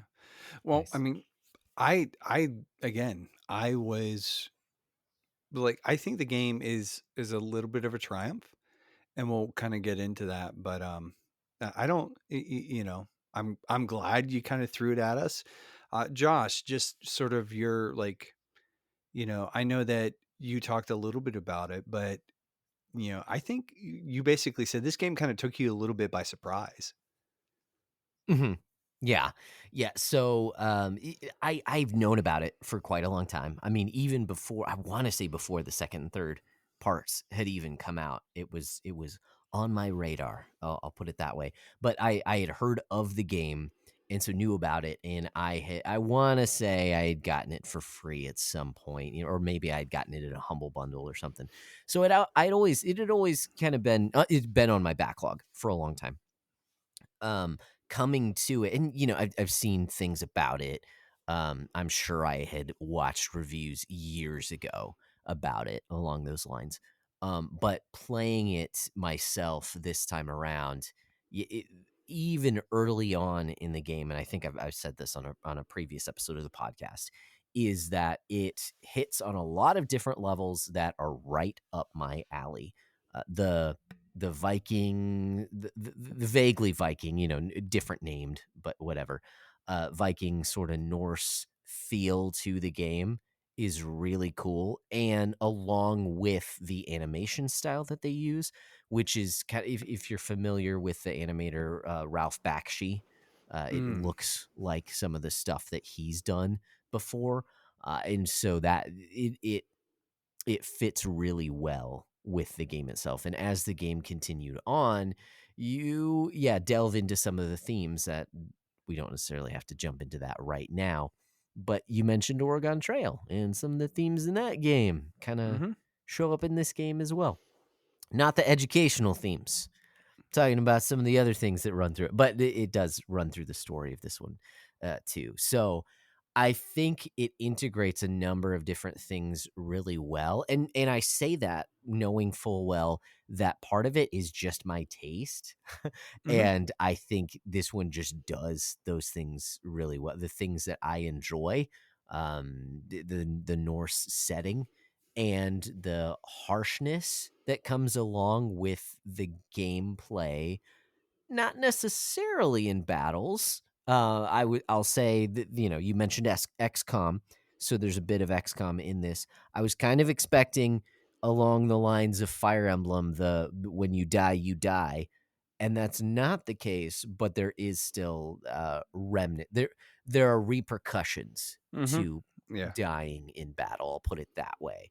So I think they split that really well. They find a middle ground to where it's not overwhelmingly hostile towards you, but there are real consequences even in battle. So yeah, I think that's what comes to mind for me, is that I feel like the integration of all the different pieces is done really well. And so I really enjoyed my time with this game. And that's not even talking about the ending, Yeah. because we're not in spoilers. Yeah. I think, just sort of getting into just, uh, well, and it can kind of get a little bit messy here. Mhm. But I guess, we might as well, John. So you said you weren't really sure of where you had heard about this before. So you don't really like have a lot of baggage with the game. It just kind of like, it was like it just popped up onto your radar at some point in time, and you were like, "Oh no, this is cool." This is like, for me though, this is a game that I remember getting this fairly early on, when it came out, and I actually played it on my Kindle. I had an older Kindle Fire, and that was how I played it the Mm. first time. And it did not run awesome, but it was not bad. Uh, but I remember playing it on that, and to be fair, I'm not sure if I beat it on that. I think I did. I think I did. But it was just like a game that, and it's kind of like the same thing. It's like, I like turn-based strategy games. I think the art was, when I saw it, kind of got me. It's that yeah, I think Ralph Bakshi is a good sort of. To be fair, I think that their style's a little nicer than Bakshi's, like a little cleaner. Sure. Um, Mhm. but yeah, it does kind of throw off that sort of old school 80s, like, but like high quality version of like the old school 80s style animation. Um, Mhm. just as far as it's just beautiful, like hand animated, sequences and stuff like that. It's a really pretty game. It's hand drawn. It's really, like, just really gorgeous art. Probably. And I think too, John, like, one of the things is like, it is that sort of like, it's Viking coded, like it's very Viking inspired, right? But it Mhm. does have this sort of, it's not just like straight scooping out just like Norse mythology. It sort of dips into some other stuff, like, there's the Varl and the horsemen. Mhm. They show up, uh, like in the second game, I guess, but like there's a few different Okay. races, and there's the men. And I just remember sort of really, this is a game that the initial vibe just kind of got me. And so yeah, it's Mhm. it's Yep. it's pretty. It's got, I would say, like, the sound design is like okay, if I'm being honest. Like, I think it's good. It's better than just merely functional, but it's not, like, the Mhm. sound isn't like the most important part. Um, it's it's good, but it's not awesome. Uh, but yeah, it's like, and go ahead. I think it's also sparse and Hmm. intentionally so. Like, I think that fits it really well. Yeah. I alluded to it earlier. I think the Oregon Trail, kind of the one of the things that makes it similar to that game, is what another review that I watched described as being a starvation simulator. Hmm. Things can get pretty desperate throughout this Yeah. game as you're traveling around, running out of food, and you have to make decisions about what you want to do about your camp that's losing morale, and what you want to do with some of the infighting that's going on, and do you want to kind of lead your people with a strong hand, or do you want them to try and figure things out for yourself? And there's a lot of moral dilemmas that are birthed out of the fact that resources are somewhat scarce in this game. And I say that they're not scarce when they're plentiful, but then you go for long stretches before you're Yeah. able to kind of camp again. And There's a lot of so, feasting and famine. yes, yeah. And you go through those cycles throughout the course of the game.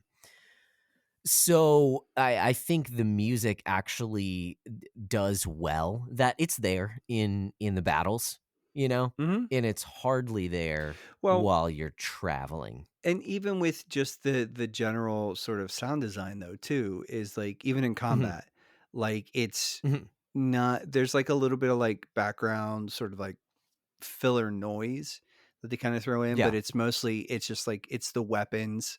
Like the weapons have like sort of like their little notes, and there's like little right. cues, some audio cues and stuff like that.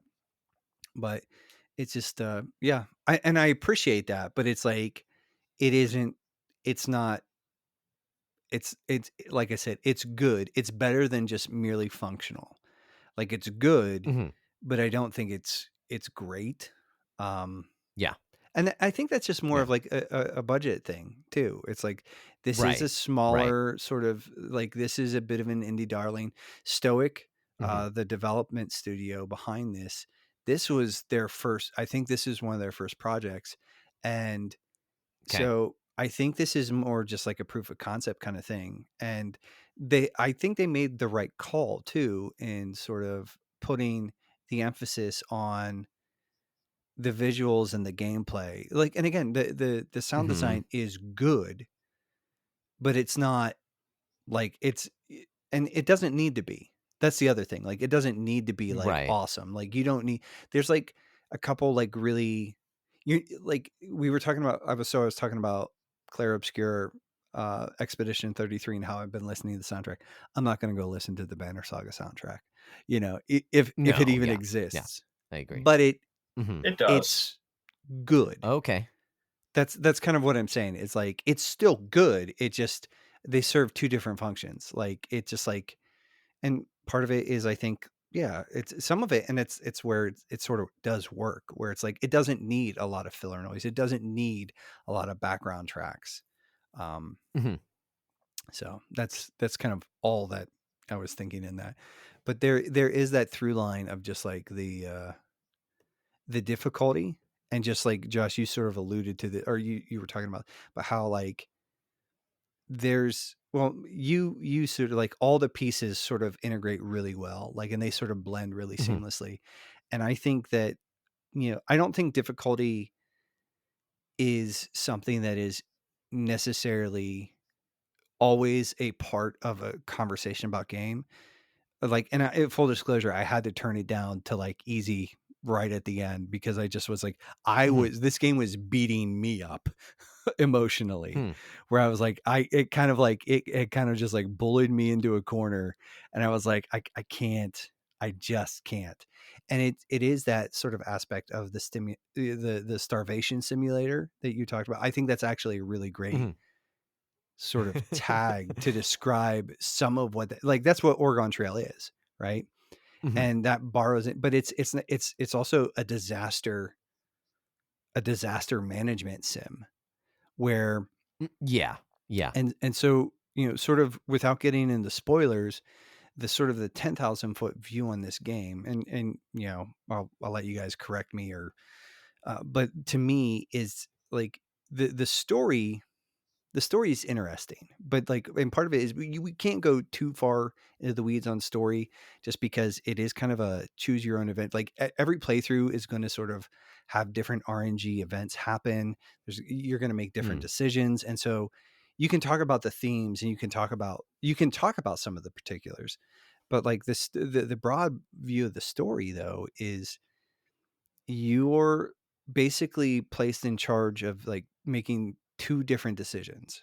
You have two primary antagonists. You have is it Hakon or Hakon? And then Mhm. what is Rook. what is it? Rook. Yeah, Rook is so Hakon is a Varl, which is like they call them the Oxmen, but there's like these very big dudes with horns, like kind of like Yeah, ox. giants. Yeah. They're giants with horns. Mhm. And then Rook is a human, and so you have these two different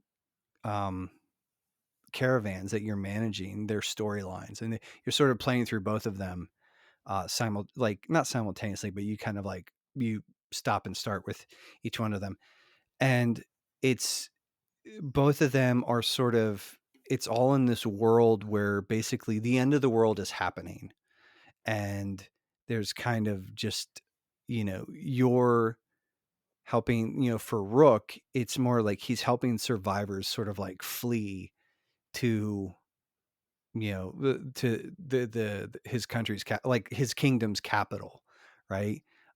They're Mhm. sort of they're fleeing the oncoming disaster, right?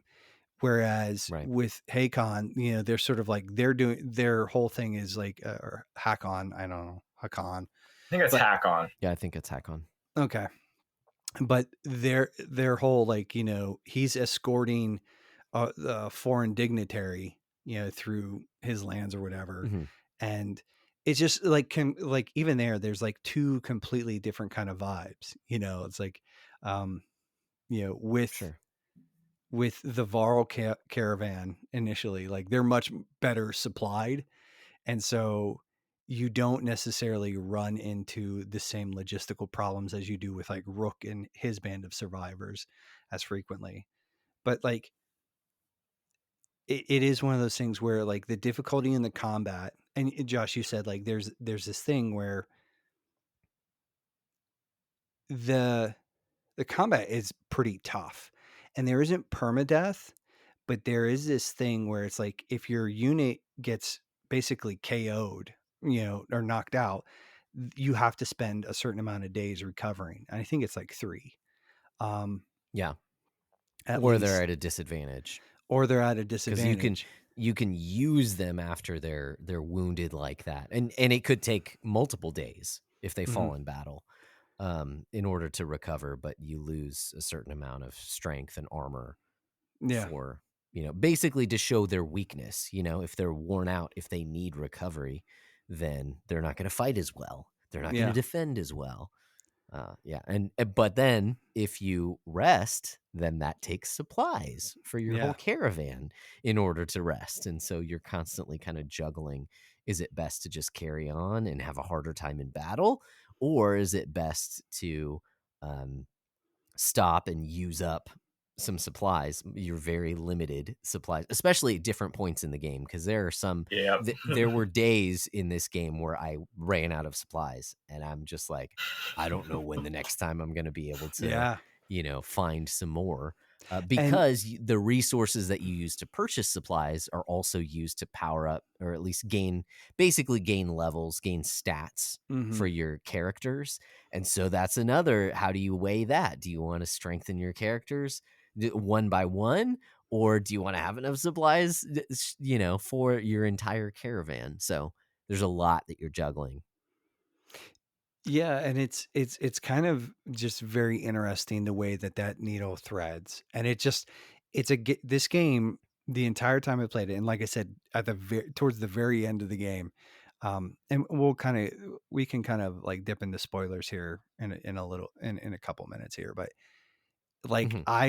it had me up against the ropes for almost the entire game, and then when I got to like the sort of the last couple sequences, I was like, I am not doing this. I will not. I will Mhm. not stress out about this game. And I think what was so like fascinating about that is the way that it really, through the difficulty in the combat and then just sort of like navigating those decisions, and like because there's that part where you want to like keep people, like you want to keep people happy and safe, and like it's Mhm. just like this, it's just little numbers on the screen. It's not even like real people, it's not even like digital avatars. It's just this little, but it's like, and you'd see that go down and you're like, I suck.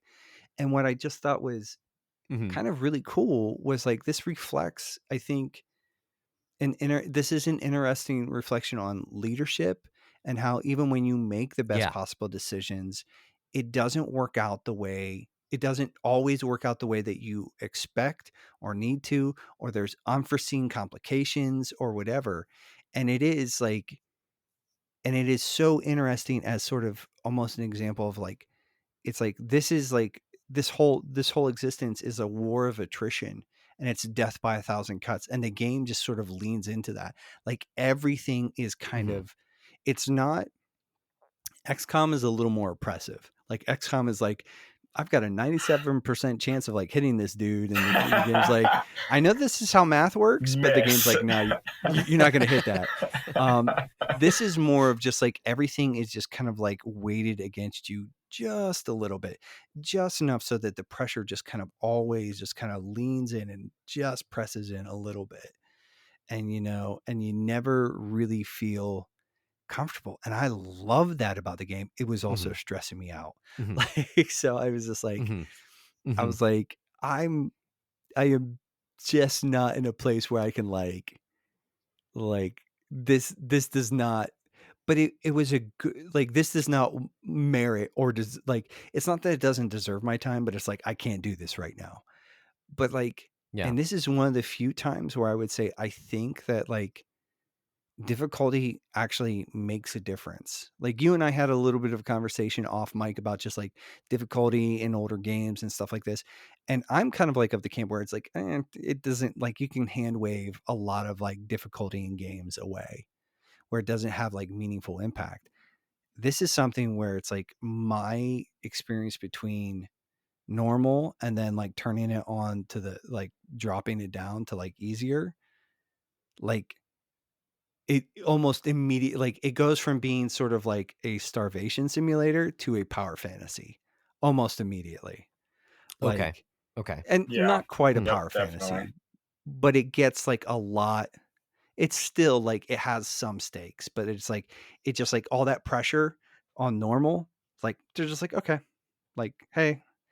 And I thought that was really interesting, just Hmm. like, as a, like, and it is a game that I love in theory, uh, on its, like, its core level. But I'm also like, yeah, I'm a 44-year-old man with a 2-year-old son. Like, I just, I ain't got time for that. Um, so Mm. all that being said, Mhm. so there's some of like my high level thoughts about some of this stuff, like spoiler free analysis or whatever. But, John, what, like, do you have anything to add, anything to push back on, before we sort of get into spoiler No, I mean, territory? I was just gonna agree. Yeah, like, I mean, when I replayed it, I was like, yeah, I'm not playing it on normal again, because I beat all three of them on normal, and yeah, you're right. It Okay. definitely is. It's a lot harder. It's challenging, like losing Mhm. your characters, like them getting weak. Um, it's challenging, especially when you're like, you go up on a boss fight, you're like, well, I guess I'm gonna use one of my best characters, and they have like negative this amount of strength.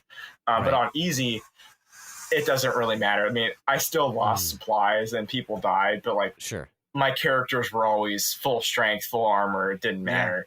Mhm.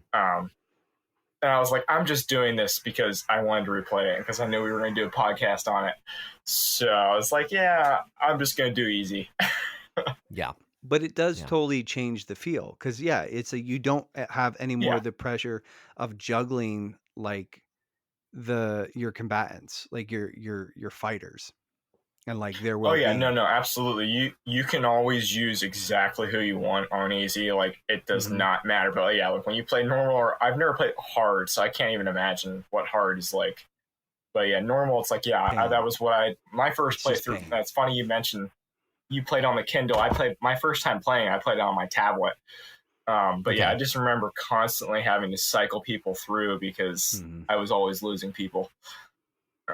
And Yeah. Yep. yeah, and it is really like, it's a game where like your choices tactically on normal, they matter. They like, because like there are like all the different little passives, and like when you've got, like, if you got a couple guys by your shield, like your shield dude, he can buff, he throws a passive, and so everybody sort of gets like, and it's stuff like that. It's like so clever and kind of, and I'll tell you, one of the other things just real quick is like that it does a lot with a little. like none of your fighters, none of your heroes just have like these massive kits, right? Where you can just like go nuts and sort of like Right. Right. like they've got like they do like two things and that's Mhm. it. And you just kind of have to lean into that. And there's something about that like that sort of like minimalistic approach that really forces like if it's sort of that restriction there that sort of like that forces you to be a lot more intentional. It forces you to think through all of it a lot more. It's like, and yeah, so it's I don't know. I it's kind of like it's like one of those games where it's like I like and even when I play the second and the third one, I don't know that I'm going to play them on normal. I might just like straight up go into easy because it's just Hmm. like I just don't know if I can handle the stress because it's like you've got all these little things just like Hmm. kind of ratcheting like turning up the heat and ratcheting everything up and it's like I think I did start the second one, and I think I started it on normal, and I'll probably do the exact same thing. There will probably be a point where I'm just like, nope, like I'm done stressing out about this game. But I love it. I Yeah. love it in theory, but I have to be in a very specific place to play that stuff. Mhm. Like, and I think they're fascinating. I think they're masterful in a lot of Mhm. ways. Um, Yeah. it's like the whole game in a lot of ways is just it does a lot with a little, you know. But Josh, any I thoughts here? Yeah. I did play through the game on normal. I never changed it. And yeah, it, it comes in waves. Oh, the other thing that I was going to say is along with the difficulty, you always feel like you're on the razor's edge there. I feel like also once one thing starts to go wrong, it's kind of a Oh, it domino effect snowballs. because the same resource you're pulling from the same resource pool to get supplies to help out to gain different basically level up and things like that to power up your different characters and things. So when one thing starts going wrong, it kind of all the whole thing kind of goes belly up. So it definitely and the game kind of forces you into that. The thing that I wanted to bring up before we go into full on spoilers is that my experience might be different. And I know you said, Nate, that this one is much more choose your own adventure. I went into this game blind in terms of the overall story, in terms of the choices that you make. This game wants you to play it that way because this game does not allow for manual saving. This Mm, game saves on its own terms because it does not want you save scumming. It does not want you to see what would have happened if you made a different decision mm-hmm. in these very difficult places. So there are two different areas. One are these decisions that are very kind of gray area. It's like, okay, I could justify doing A, I could justify doing B, I could justify doing C. I could probably even justify doing D if I just really want to be a jerk and again, kind of lead with an iron fist. Yeah, but it doesn't make me like I would have justification for doing it. But the game does not want you to second guess, or at least it does not want to give you the option to go back and choose something else. So my choices might have been, for all I know, an illusion. Like those, what David Cage, I think he makes those kinds of games where you have choices, but apparently it all kind of leads to the same area. This game may be the same way. I don't know. And frankly, I don't care because of how engaged I was in this playthrough. So just to That answer that, you're not Mhm. asking a question. There aren't the choices. So you're talking about like there are basically like two streams of gameplay. There's like the Oregon Trail, like Mhm. caravan management stuff, that and little Yeah. RNG elements will pop up and sort of throw different scenarios your way, and you make a choice on what to do. It's usually like Mhm. it's like A, B, C, or D. It's Yeah. usually three or four. Um, and there's usually something that's like a little more humanitarian. There's usually Mhm. something that's a little more authoritarian. So it's like it's constantly sort of, and then there's like maybe a shade or two in between the two. Like Yeah. where it's like you have basically one's more merciful, one's more pragmatic. Um Mhm. and so you're kind of like you are trying to thread the needle between that, because like Yep. you can't always be kind to everyone. You're at the end of the world. You're trying to care for as many people as possible. So sometimes you have to say no, or you have to Mhm. like, because there will just be consequences. Yep. And so like your decisions in that capacity don't have tons of long-term gameplay ramifications outside, Mhm. but there are choices that you can make that are better. Like I went and I looked, because like you had said something Oh, about that. okay. So I went and I looked, and it's like there are optimal choices where it's like when you get like this, Okay. when you get like this RNG event, like if you choose to do this, it will have this net positive later on in Mhm. the game. Or Okay. it's like Okay. there are story, but there are also character choices that you can make in sort of like the different, because there's also that part of it. It's like you can recruit some characters depending on how you react to them or whatever, Sure. or engage with Yeah. it, or and or if you don't. And so if you bring some of those people on, like other characters may die as a consequence of that. So there are some Yep. things that Yep. like they're like the smaller choices you make about just like maybe being like merciful on the trail, that Right. usually there might be a morale boost, or you might find like a cache of supplies if you choose the Sure. right thing. If you choose the wrong thing, sometimes nothing happens. Sometimes you lose supplies, or you Gotcha. lose people. So that in that capacity, like, and depending on who you recruit, like some people may leave some other fighters may leave the caravan, some people may die, you Yeah. know Yeah. so there is that. um so Yeah. to Okay. like, but yeah, in a way it doesn't matter, because the game kind of just says like, hey, no, like do this thing, make the choice, and like see what And happens, live with it. and Yeah. deal with it. Yeah. Yeah. Like, yeah, like this is going, your decisions are final in that you're not going to get a do-over. And at first that frustrated me, especially as I was making decisions that did not turn out for the best. I was like, oh man, I wish, just because sometimes I play games that way of like, oh, I made a really bad decision. Like, I'll just go back to a previous save and and redo this because man, I really messed up. And this game doesn't allow you to do that because you don't know. You could immediately turn it off. You don't know where it saved last. Maybe it did save right before that. But anyways, I'm saying that there was a bit of a curve of like, oh, that was kind of frustrating. And then when I accepted it, I'm like, no, this is the game. This is the way the game wants you to play it.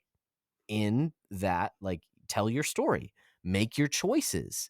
And you mentioned, Nate, that this game has a lot to say, or at least one of the themes is leadership within the group. And that's what I found as well, is something that it's not like front and center, but as you are kind of pushed into the leader, I'd say, especially in the case of Rook, and I'm Yeah. not getting into any spoilers here, but Rook is a reluctant leader Mm-hmm. of men. He doesn't want to do it. And so as I played him, I played more towards that. You're just saying humanitarian choices. There are some choices that he makes where he's like, well, you guys just deal with it. Like, like Will see you how just this be turns adults? out. Right. Right. And I played more along those lines and I saw the repercussions of that. And I recognized poor leadership tendencies in myself to not want to have to get involved in some of these things when it's like, no, you are a leader. You ought to have more of a say in some of these things that go on. I'm talking about just a random example would be, that some people are complaining because there's some people in the caravan. There are other people in the caravan who get drunk and belligerent. Okay, well, it's kind of easy to be like, look, I'm trying to look after everyone's, well-being and gather supplies. Like, I don't have time to deal with this right now. But that could snowball into these drunk, belligerent people, breaking into, say, the chicken coop and then losing a ton of your supplies. And then what do? Do you Yeah. just throw them in jail?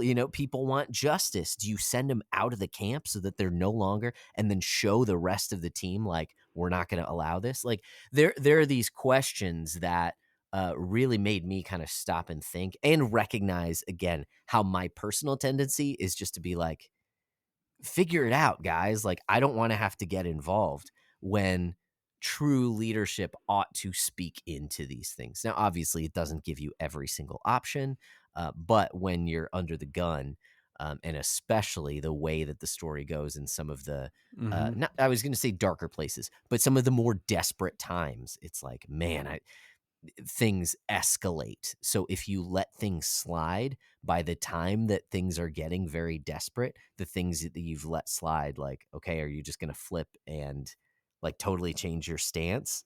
You know, Yeah. Possibly, because you'll have to lead with an iron fist if you want things to get done. Maybe, So I was really appreciative of even just that theme, even if it's kind of subtle, because it is a video game. I appreciated that as a player, recognizing myself, my own tendency, my preference is not to get involved in everything and have my way over everyone else's way, and just like, guys, deal with it. Yeah. And that's not, I would say, even that's rarely the best option sometimes, but Yeah. there's Well, and nuance. that kind of raises the question for me. So John, I'm curious, when it came to those decisions, like Josh was saying that as a general rule, maybe not in every but his was kind of like abdication, where it's like, Yep. you guys listen, you guys figure it out. What, as it, like, when you had to make those decisions, where did you default? I think the first time I played it through, I was a lot more of the humanitarian, I guess, like just trying to be a lot more helpful and I guess nice. And then sometimes that backfires too, because then they're just like, oh, let's just trot all over him. He's being really nice. Right. So this time Right. playing through, I kind of did a mixture of that. And then at other times where I thought it might be necessary, I was just kind of like a little more firm or harsh, like, no, do this. You guys suck. But I don't think I usually did any of the options where you kind of just abdicate and just say, nah, you guys figure it out. I mean, I guess there was one time I think I did where like it gives you an option to like I forget what the issue was, but you can like form a council of people in the caravan, and then it doesn't work anyways. So I chose that, Right. and then it's like I was kind of thinking like a biblical principle, like Moses' Right. father-in-law is like, you can't do this yourself. You need a council of elders, and I was like, okay, that's a biblical thing that happened, and it did not work. Well, and it just goes to show that, even though, Presbyterians, like, we love our committees, we love the session, we love our different like committees and councils, and sometimes they are not always super productive. So, um, but yeah, I just think that that's interesting too, though. It's like, yeah, because you noting that it's like, I think I have a tendency to want to sort of like save everybody. Like, I want to be the humanitarian, but there were a lot of times where it's like, I even had to recognize that, like, hey, the thing that I want to do here isn't really feasible. Josh, you were kind of alluding to, there was the drunken ruffians. And I remember in particular, there's like a guy, and he just gets like belligerent drunk. He gets like wasted. And I think like the first time, like, I pulled him aside, and it was like, hey, like, I basically said, tie him up, and when he sobers up, we'll deal with him. And I think that's what we did. And he sobers up, and he's like, I'll never drink again. And then he did it again. And I think that second time, I basically like had him horsewhipped. Like, I basically like, I either had like, I think I was in Rook's position, and we can kind of maybe like verge into spoilers here in a second here. Sure. But I think that's on the Rook's playthrough, and you might not see that every time, but or Sure. maybe not Yeah. in the same places. But I think like the second time, it's like basically I kind of got it in his face, and the third time, but it's like it's like I let him stay in the caravan, but I was like, dude, Like, this is it. And then like the third time, like he did something that basically destroyed like a bunch of supplies. And I was Mhm. like, and it's there, you have that moment where like, oh, like if I had just like, what would have happened if I would have just like cracked the whip right off the bat with this dude? Right. Yep. What if I like, and it's like, and it's just so interesting because like it's like, it's stuff like that does really force you to kind of inhabit that headspace. Like Mhm.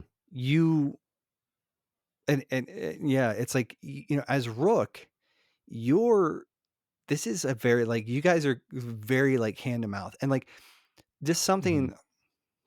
that I wish they would have included in the first one that they did put in the second one is like there's sort of an additional mini game in the second one, or maybe mini game isn't the right, but it's like you do this thing where you balance like your fighters versus your just like your clans people, right? And clans people can Okay. go out and forage. So like every couple of days, like they'll find stuff and bring that back to do some resupplying. Fighters Okay. just consume. And so like if you have like more fighters, like they just eat more. Um that doesn't happen in the first one, which is really unfortunate because like I feel like that would have probably saved me, you know, because there were multiple times, yeah, where it was like even in this playthrough, like I was like running up to a city, like, and it was like third day of no food, and you're just watching your numbers just dwindle. Yep.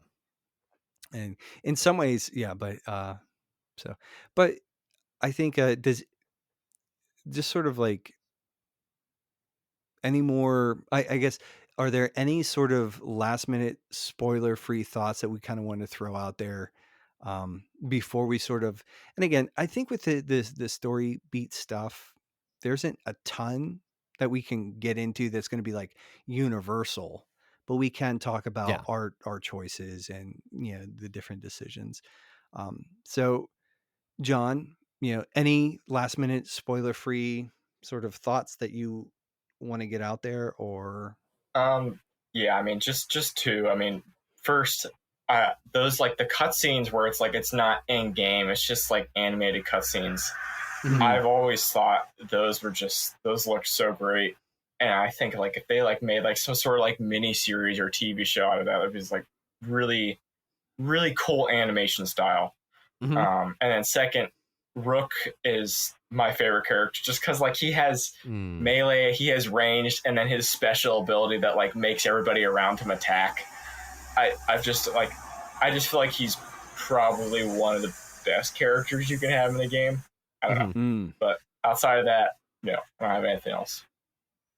Yeah. okay.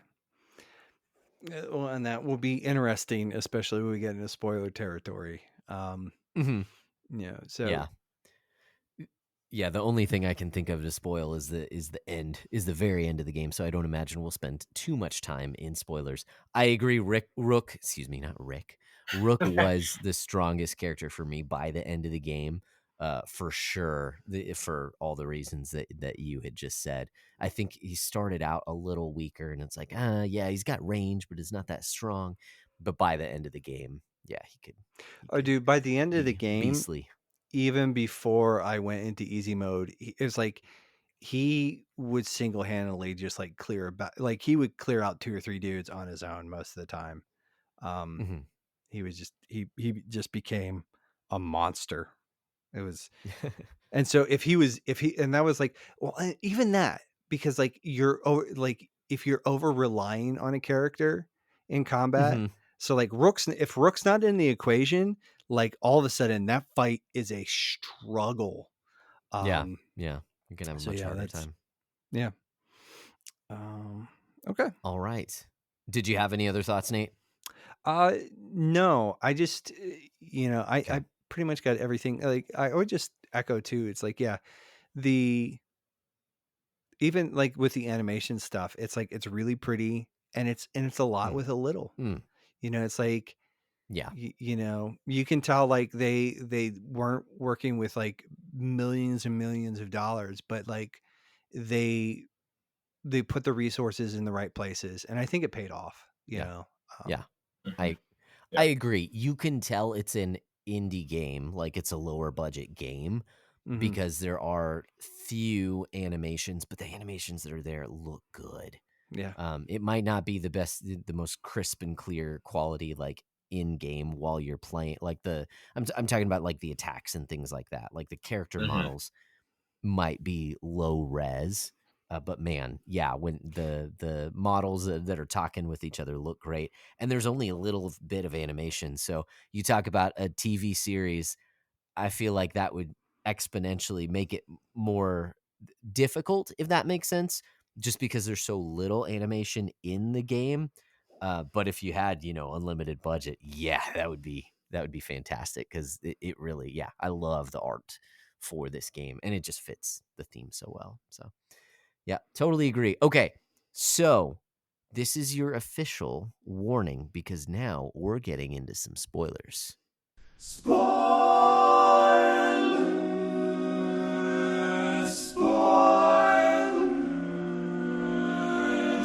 That's right, more AI slop to warn you that we're spoiling some of the end of the game. So like I said, I only have the very end of the game, and I do want to talk about it.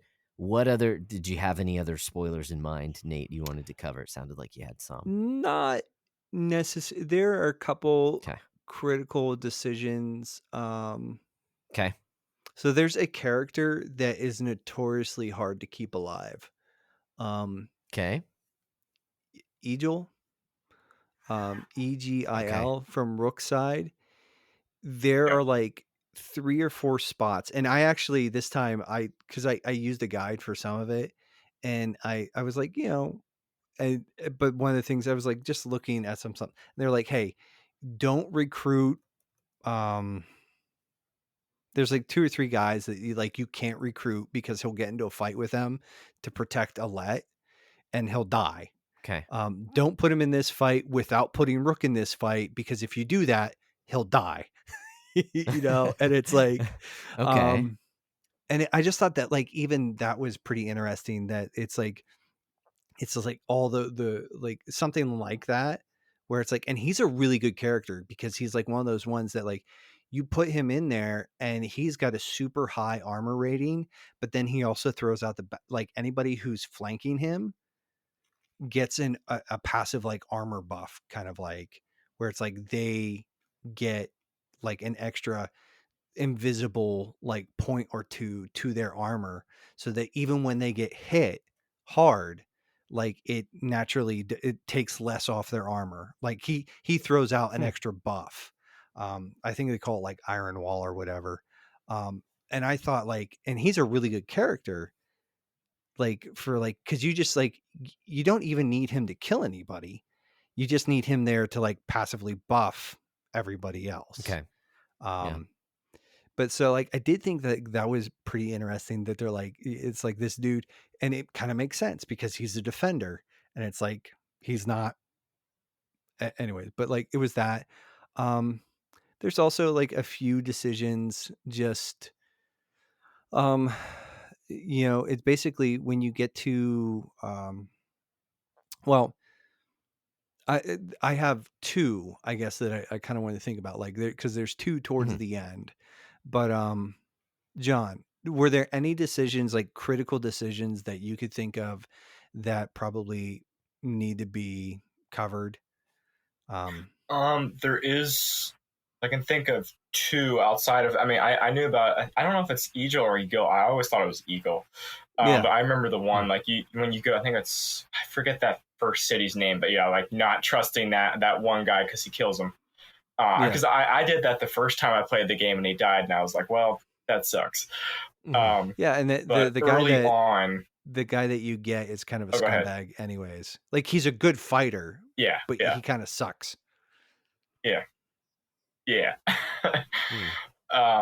But early on, I think when it's on the Varl side, the one like green guy, I think it's Gunnulf.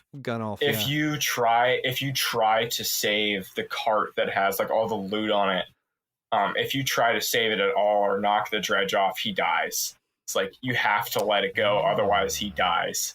That's the Yeah, only way to you keep have him to safe. basically tell him, because he's like, he's going to save the cart and he's holding on to it. And if you don't basically like, force him to let go of it, he will die. Yeah. Like, And then the other one is when you get to the Varl city and you're fighting on the bridge. If you don't, I don't know when it cuts off, but like if you don't tell Avon to like destroy the bridge and help him, like, and you just keep fighting the dredge day after day, the one, I think they're called shield bangers. I think it's Fasolt. He dies. Like if you just keep fighting on the bridge over and over and over, he eventually just dies. But I mean, he's not really like that important of a character, but yeah. but it's like any fighter in the game though does have sort of an outsized weight. Yeah. So, well, see, and that's the thing. But if you don't, you basically, there is a point where like that you can get right before that where he won't die, but basically you go like you basically force the Varl's hand. Like there's a point that you can play up to. Like you can keep fighting because it's just a war of attrition, and that's where I turned it on to easy. Because like, dude, it's like basic, and that's a place where Eagle can die too. Oh really? Yeah, if you send him out without sending Rook out, he will die. Oh wow, I didn't know that. And so I can't remember, it's like on one of the days, like, but I remember playing that part and it was actually the fight where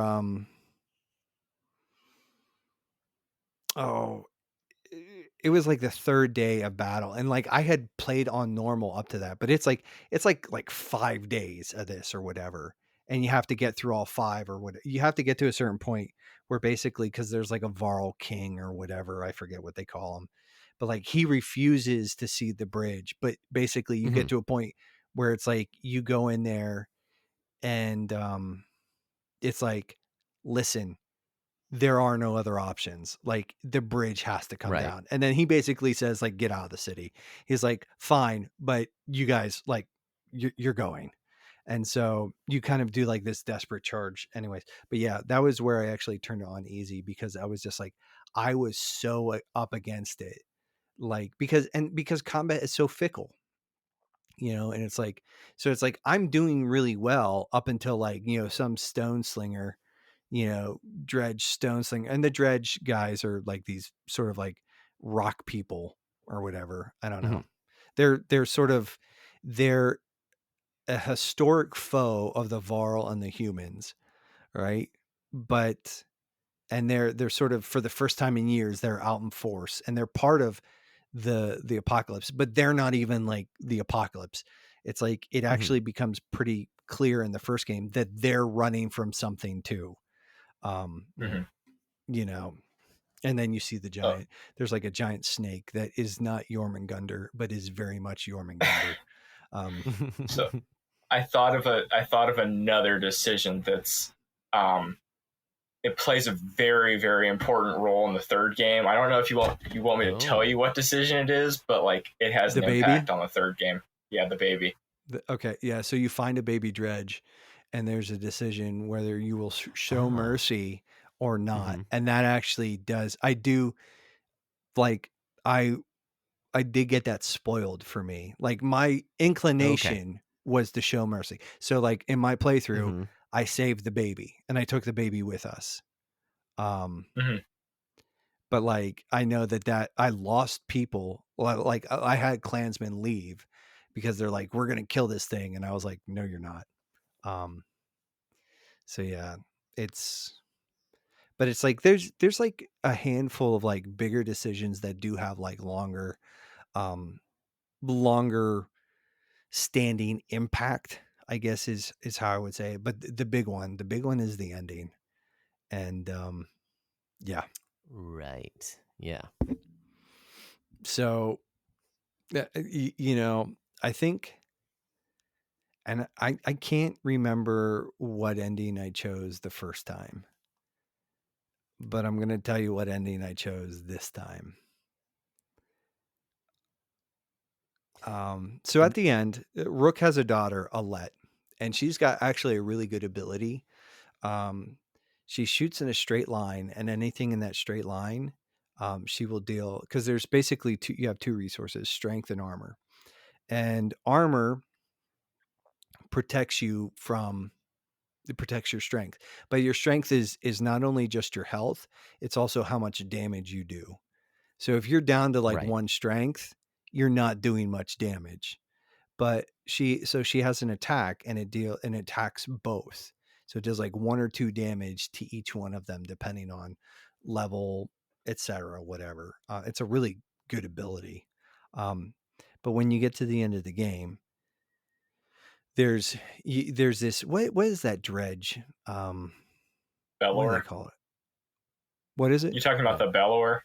The red Bellower. guy, the Bellower. But what is they have a term for it? Sunder. The Sunder, the SUNDR, yeah, or NDR, yeah, the Sunder, or and they're like basically a mortal dredge that are kind of like unstoppable. And Bellower is kind of like chasing these caravans and attacking, and you find out that the blonde Varl with one, well, he loses his arm, but what is his name? Ivor. He's kind of like a Var legend, but he and Bellower apparently know each other, of a sort. And anyways, so there's a face-off between them, but Bellower is kind of like this like immortal thing, but you end up crafting this, essentially a magic arrow, that basically convinces, because Sunder can't die. Like, none of the Sunder can die. Like, that's the one thing. It's like they don't explain how, but except for the one that Ivor killed, but then he explains how that happened. And so it's like, I think what you're getting at is that you craft a magic arrow that can actually hurt this. And so someone has to shoot Bellower with the magic arrow. And so you make a decision who shoots Bellower with the magic arrow. And it's either Alette or Rook. And whoever you choose ends up dying. And there, I think the first time the first time I played it, I had Rook do it. And I think the second time, and I know the second time I played it, I had Rook shoot. And it's mostly because I think a good father and a good leader would not put his daughter at risk. And it's mostly like, so yeah. And I think that changes because in the second game, like your save file does transfer, or you can just say like, I chose Rook to shoot, or I chose Alette to shoot, because that is the big question, right? Right. One of the big questions. But and you end up, the second game you play as the survivor. Like again, there's 2 caravans, but you play as the survivor. There's different caravans because you meet the Bloodwing Ravens or whatever, that mercenary band. But that's the second game. We're not going to talk about that tonight. And I think what's really interesting about that is that it frames it in 2 completely different ways that are kind of shade the entire playthrough of 2. So you're either a father who is like kind of like surviving the pretty brutal death of his daughter at the hands of Bellower, or a daughter. And like those are 2 very different experiences, because like, for Rook, everything's going to probably be shaded by like, I let my daughter get killed, and like survivor's guilt and everything else. Whereas with Alette, she kind of gets thrust in the second one. And this is sort of like light spoilers in the second one. We're not going to, but in the second one, she gets thrust into, basically she becomes the de facto leader of the caravan. Right. Hmm. And so she's like living in the footsteps of her father. She's also dealing with her own grief, but it's not the same remorse. Like there's two different sort of like approaches there, where it's Yeah. like Rook is probably going to be like embittered and jaded at that point in time, whereas with Alette, like it's going to be like the untested leader. Can she do it? Can Mhm. she sort of like Hmm. step up? How much of that is living in her father's shadow, uh, while at the same time navigating her grief. So, Yeah. but yeah, that's the big one. So I chose Rook to shoot the arrow, which means Rook Mm-hmm. dies, and now and Alette's pretty good in the second one. Like she becomes Sweet. like a really good character, but she doesn't have like the same. Rook is a better fighter, in a lot of ways. But Okay. Alette does have an Yeah. Overwatch ability though that is pretty sick. Like you can just peg her down somewhere, and if anybody walks within like her kill range, she fires at them. Which Nice. in a game which like chip damage actually means something, like it's Yeah. kind of nice. Yeah. So That's kind of like the XCOM Overwatch ability. Like Yeah, that was always one of my favorite thing. I would just set up like 2 or 3 or 4 guys, and they would all just start firing off on these enemies that are running up, and I always loved doing that. Hmm. yeah. Only it's one little girl with a bow. Yeah. Similar, but not the same. Yeah, but it is pretty effective, and it's a really like for the trade-off. It's like, because Rook, it's like you were saying, John, like Rook is really good. Like he's especially towards the end of the game, he's like pretty strong. He's got a fairly decent melee. He's got range with the bow, and then he does that. His one special move is like, basically anybody that's next to him, like he just commands like a simultaneously, like everybody that's sort of within a certain area around him will attack his target. Like that's kind of cool. So, but so John, who did you choose to this time? This time I chose Rook to shoot.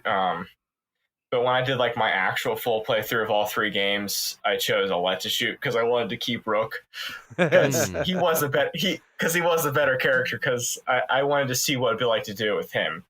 But yeah, the second time I played through all 3, I wanted to play with it as Alette to see how that changes the choices and like I guess just the story as a whole. So yeah, this time I chose Rook to shoot. Nice. Nice. Well, then I guess that I'm the outlier here. So going in blind and not knowing what was going to happen, even though it's like in hindsight, of course that had Of to course happen. that's going to happen, because the entire game is this way. Right. Exactly. But I thought that she made a very good kind of speech, if that makes sense, to her dad, where she's like, look, I've grown a lot, throughout the course of the game and the story that's gone on. And she's like, I can do this. Please let me, become this vital part of the battle. And so to me, in the story that I had seen up to that point, I was seeing this young girl like taking who is not very good in combat, frankly. I but seeing her mature in her abilities, and then finally coming to a point where like, yeah, I think you can do this. Like I do think it's time for you to do that. And she felt very sure of herself, along with the She said, training like she and says, like apprenticeship that she had gotten. she kind of says to him at one point in time, she's like, and I'm a better shot than you. Like, Yeah. Yeah. So I saw it as like a more of a partnership of moving from, the father-daughter relationship. Obviously, that's not ever going to go away, but more as like a peer of like, yeah, she can really help out in this final battle, not thinking that anything that this would put her in serious danger, but like, hey, we're all going to do, like, I'll still be there, as Rook, he'll still be on the battlefield. But I unwittingly then, of course, sent her to her doom because she dies from that. And let me tell you, the credit scroll with her and seeing her body, float down the river into the afterlife was just like hit hard of Mm-hmm. just like, man, this game. So I enjoyed it up to that point, but I felt like it ended so well in a way that I didn't like, but was very satisfying for the story they were telling. Yeah. And then talking with Nate about how it continues, and actually that final choice did make a big difference, and all these things. It's like, okay, yeah, this is really well done, even though I'm heartbroken. Like, this was really well done. So I thought it was a really good ending because it gives you an ending to part one. It continue, like, it definitely, there's going to be more, but it also gives a nice little kind of place to stop or to push pause for now. So yeah, I thought it was great. And like I said, heartbreaking because I didn't know it was coming. And Mm-hmm. would I have made a different decision? Probably, if I knew if it was coming. But I went in blind, and that was my choice, and that's Yeah. why I'm a bad leader. Well, I think it's just uh, I don't I don't know that it's a bad call or it's a bad leadership Right. thing. I think Yeah. it's like Yeah. you know, it's just I do think it's sort of there's something really pretty special about that though, is that they don't. It would have been so easy for them to sort of like back off the gas a little bit and make it so that Mhm. like, oh, you not really, but they're like, no, this has stakes, and Yeah. I really respect that. Um, Yep. so it's yeah, I mean, any which way you cut it, and again, it's like like there's a way to not really save scum, but kind of save scum, where it's like Sure. you can go back and like you can reload old autosaves. Um, and so I did go Okay. back and I Okay. did play through the Rook and or like the Alette choice, and I was like, Mhm. like I was like, Yeah. oh no, this is terrible, and I forgot that that's how it ended. Like because it had been years Yeah. since I had played this last, and I forgot that whoever shoots the arrow died. And so there was a part of me that was like, "Oh no, this is Mhm. horrible." Um, but yeah, and but yeah, it's like I like the fact that they're like, "Nope, it's gonna be Rook or it's gonna be Alette, and we're gonna stick to our guns." And I was just like, "Oh, that's Mhm. it's a bold Mhm. choice, Cotton. That's a bold choice." But it Yeah. Yeah. works. I think I had even told it to you. Yeah, I think I even said it to you, but what was ringing in my ears is like, of course, that's how like it has to end that way. Mhm. Of course, like this fits so well, even though I don't like it, like it fits. So Well, and I yeah. think it just sort of fits the game just in just like, hey, like everything, nothing is completely inconsequential, Hmm. that it all Yeah. matters. And I think just sort of like there's a way that they could have gone with the, like, again, the storybook or the fairy tale ending, but like, nope. Like this is a story about trauma and survival and hardship, and it's sort of in a lot of ways the game is an exercise in making hard decisions and the unforeseen consequences of those hard decisions. But Hmm. anyways, Yeah. so John, any any additional thoughts here as we start to kind of like land this plane? Have we discussed this to your satisfaction?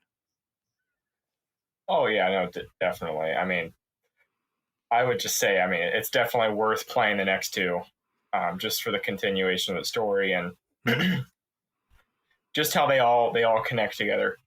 But no, yeah, I feel like we hit everything that I was thinking about. So yeah. Okay. Awesome. Well, if/when we sort of tackle the next two, we'll be sure to have you on again. And yeah, we can sort of Sherpa us through your playthroughs.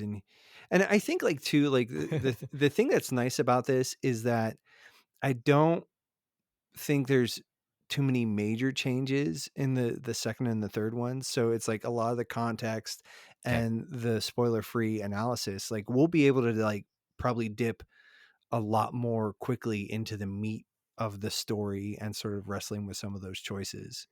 I think, but maybe we'll see. Yeah. We might even be able to talk about 2 and 3 in the same episode. Because we could probably just Yeah, talk you like, could probably do that because the mechanics really do not change much. Okay. I mean, 2 and 3 will add a little bit. mhm. But in terms of like actual like gameplay mechanics, not a ton. I mean, but like the story itself, obviously that's just going to progress because as you go, that's what stories do. Yeah, Mhm. yeah. But yeah, So, all righty then. Well, I think it is time to do the TLDL, gentlemen, or the too long Okay. didn't listen. And so we have a few questions here, just to sort of go over it. The Who Made It? It was developed by Stoic. I know this is awesome radio here. I'm going to move this. Stoic game dev. I'm trying to think. Who published it. Yeah, I But don't have the. and of course, like Oh, now, Stoic is. I didn't realize it was founded by 3 ex-BioWare staff, and then it's out of Austin, Texas. I didn't Nice. realize that either.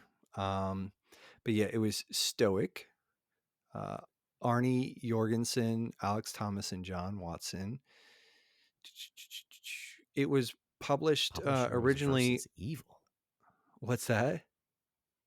Versus Evil is what the publisher is called in Oh. according to Wikipedia. Okay. That's what I was looking for, and you found it before I did. Okay, yeah. Who versus Evil? Now I'm just like, who is this? It's a Okay. publisher founded by former ZeniMax. They've also published Pillars of Eternity 2, Deadfire. Okay. Okay. So, but yeah, as a smaller Stoic LLC, also known as Stoic Studio, yeah, is the developer. So let me go back to my notes here as soon as I get there. So the Who Made It? Stoic versus Evil is the publisher. What is it? I think like the catchphrase, it's sort of Oregon Trail meets XCOM with an obsession about fantasy Vikings. Do you guys have any? Yeah. Okay. Yeah, Okay. I So think now that's good. the questions that are important for really the too long didn't listen. Who should play it? My personal sort of response to this is like, if you are a fan of games like XCOM, this is probably sort of in your wheelhouse. It's not going to be as like expansive or as fleshed out as XCOM as far as like, Mhm.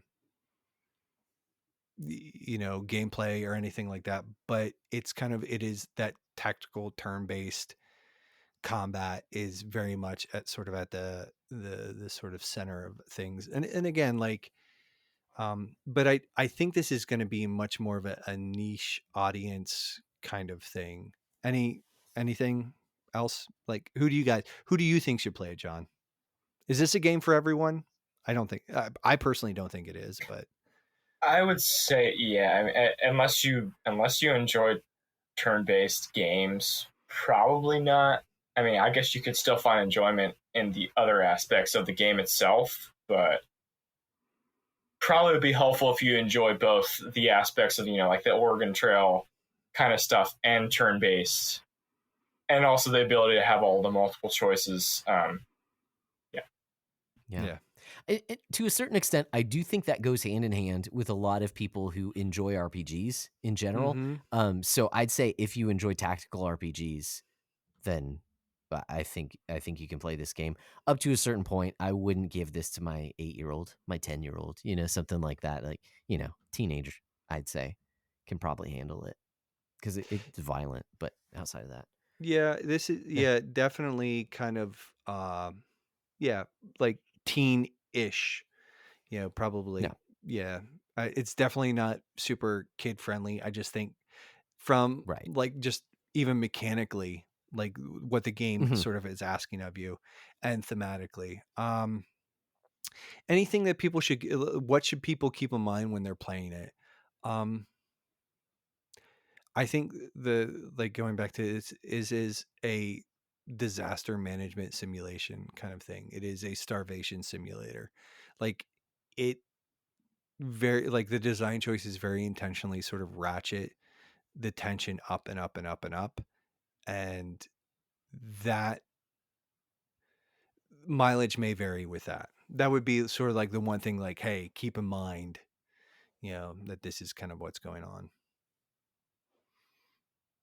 So I would add something to keep in mind is that throughout this game, you are constantly trying to provide for your caravan and keep their morale high. I would say for you as a player as well, you ought to keep your morale high because if you lose hope throughout the game just as a player, then you could end up being pretty frustrated with mm, some of the elements of this yeah. game.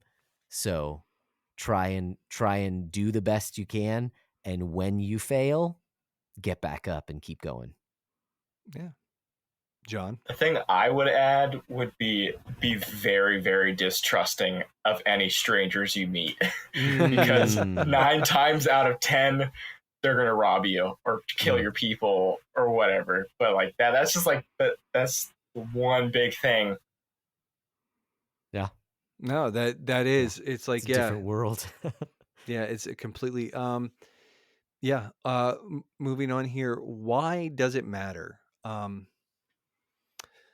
So I would say that I think one of the interesting things is that this game is an exercise in choice and consequence in so many ways, and sort Yeah. of Yep. like even just it is it is not a power fantasy in so many ways. Like the game, because again, that it's sort of tilted against you, is that it really does force you to reckon with unforeseen consequences, and maybe sort of in those capacities, like the humanistic or the more humanitarian kind of response isn't always the best one, because you're managing a caravan, not Mhm. just it's not just it's like you're looking out for hundreds of people. Theoretically, you can't prioritize the comfort of 12 people over 250 or whatever, is that Mhm. you kind of have to Yep. like. And so I think that's interesting. I think that's something that you don't see in gameplay very often. Mhm. Anything you guys got to add on that? Like why does it matter? Why does something like this? Why should somebody play something like this? I would simply add to what you said that because I completely agree. I think what matters is that choice and consequence throughout the course of the game. The only thing that I would add is that idea of leadership. I think this game teaches some cool lessons, even if it's just subtly, about being a good leader, and it is intentionally pretty hostile to ideologues Mm, because it's so situational with the things that you go through, and because you see the consequences, if you are very idealistic, either way, either super humanitarian, oh, just keep the peace all the time, you see the consequences of that, or the opposite of that, of ruling with an iron fist all the time, you see the consequences of that as well. John? I can't really think of tons to add. I mean, I guess like one kind of like message you see in it, it just seems like there's not a ton of hope in the game. Like there's always like maybe like a slightest amount of hope they have, but they're like, oh, we're being chased. Like hopefully we'll find safety. Like, but like there's not any certainty in that. It's always just like very uncertain. You're walking on ice. Anything could happen at like the snap of your fingers. That just seems like the mindset throughout probably all 3 games, honestly. Yeah, That's a really good point. Yeah. and I think too that's useful to have something like that in game, like in a game, to challenge, because that's not like a headspace that I think we normally um yeah, inhabit. So we're kind of wrapping up here. This is not on our top 100. John, Right. do you think it does, like, sort of thinking about the list, would you advocate for this to be on the list? And then Josh and I will kind of like riff on this for a minute here. I definitely would. I mean, I don't know where, but I definitely think I mean, me personally, it's definitely in my top 100. It's in my top 20. Okay. But Okay. I would definitely advocate for it on the top 100. Okay. Nice. Well, Nice. I am not opposed to that. I actually think this would be a really interesting addition. I'm not sure where it would fall. Yeah. But I think it actually, we probably could find a decent spot for it somewhere. Yeah. That's just my personal opinion. Like, it's a special game, and it's Yeah. not it's niche, which probably keeps it out of like the top 25, but it's very good, and I think it's so. Yeah, I think even its scope isn't as large as some of the other games that we have in the top 100 that I think of as you get closer to the top. My hesitation. So I think in the pros column, I do think it does something pretty special in terms of the medium of video games, because it's up to you to make choices and you see those consequences, and that's something unique to the medium, unless you're talking about a choose your own adventure book, something like that. So I think for that reason, does it deserve a spot? Yeah, I think the storytelling is really well done. I think the subjective element of visuals and art style and how that plays into things, just I really like. And so it's not universal, it's subjective. In the cons column, I would say this is a good like 8 out of 10 game, because I do think in terms of the battle mechanics, it is for tactical role playing games, it is on the shallower end. There's not as much to do. And I did not feel like in my playthrough that it ever forced me to really dig into the mechanics of the game in order to really win. There were some things that I kind of just learned and picked up as I went along, but I never took 20 minutes of diving through stats of everyone and, oh, this character can work with this character really well if I do that. Some of the more tactical elements of it in terms of mechanics. That's where I think there's it kind of, as I think of it objectively, that's kind of the lowest end of the spectrum of the game for me, is the mechanics of battle, just because it's not as deep as a lot of other RPGs that I've played. That's all. But overall, I really liked it. So I would put it on the low end of the top 100 personally. But I do definitely see like, yeah, this is a special game. So Yeah, and even sort of kind of what I'm thinking about here, and I'm just I'm kind of doing a little bit here, just to prep for this last little bit here. Um, Mhm. but I could see just putting the whole trilogy together as a package, and Sure. especially I think that as the trilogy proceeds, like you do Mhm. get some more elements, and so you might see some of that combat sort of flesh out a little bit. Mhm. I don't know if that's going to Okay. really Okay. change your like but I think also it's kind of like it is that little bit with a lot.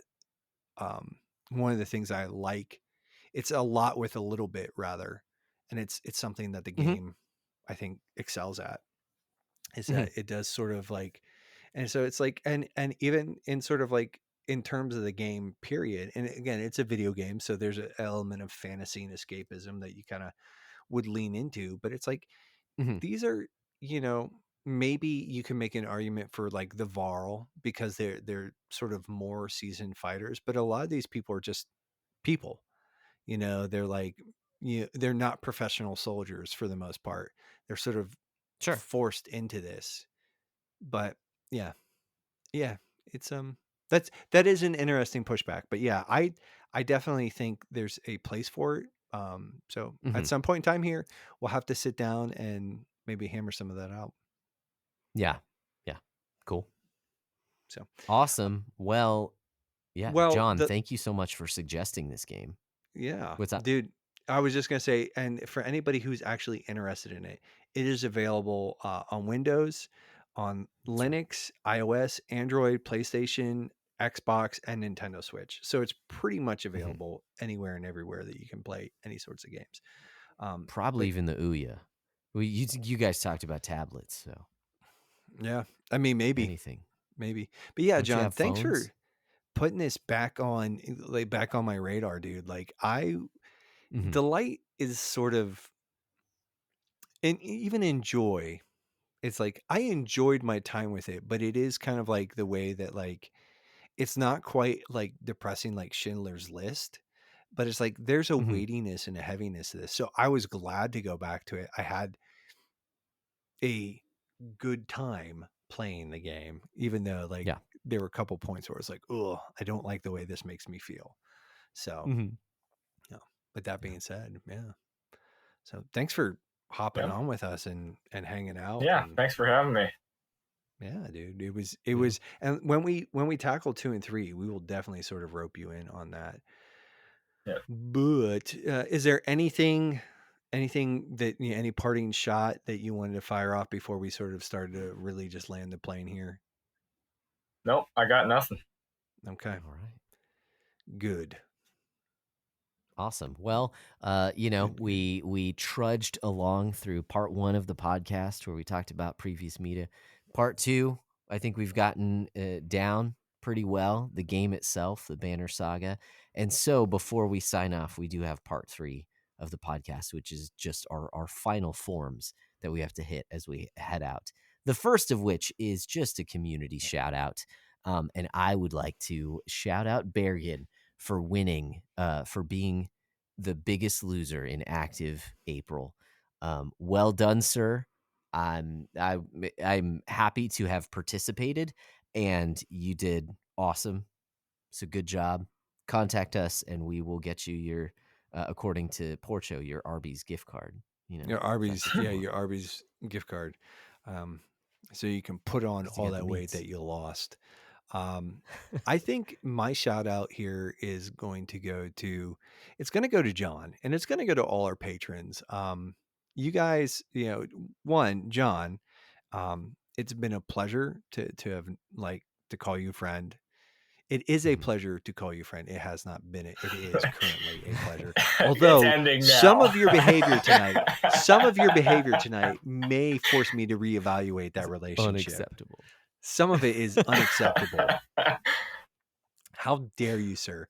But it just You need to be one, pun-ished. you stop it right now. You disgusting. Ugh. Ugh. I It threw up was in the back just of a my mouth a little little bit. Are you happy pun-ish. now? Yeah. Yes. But it was great to have you on the show. It was great to, and No. dude, yeah, we look forward to having you back here soon. But thanks for putting the game on our on back on the radar, back on the table, so to speak, and just for being a member of our community and just being a cool guy. Like, you Yeah. tend to be a bit more of a lurker in the Discord, but I appreciate that. I appreciate that you don't encourage certain bad behaviors in the Discord. I mean, Josh's behavior is not bad, so No, it's disgusting. I can't say it's that. abhorrent. I can't say that would be a wrong thing to encourage. It's But there's no, a reason no, I keep that stuff separately, and I give people a whole channel in the Discord server to be degenerates. But no, I wanted to say thanks for coming on. Thanks for supporting the show, and thanks for hanging out with us tonight, man.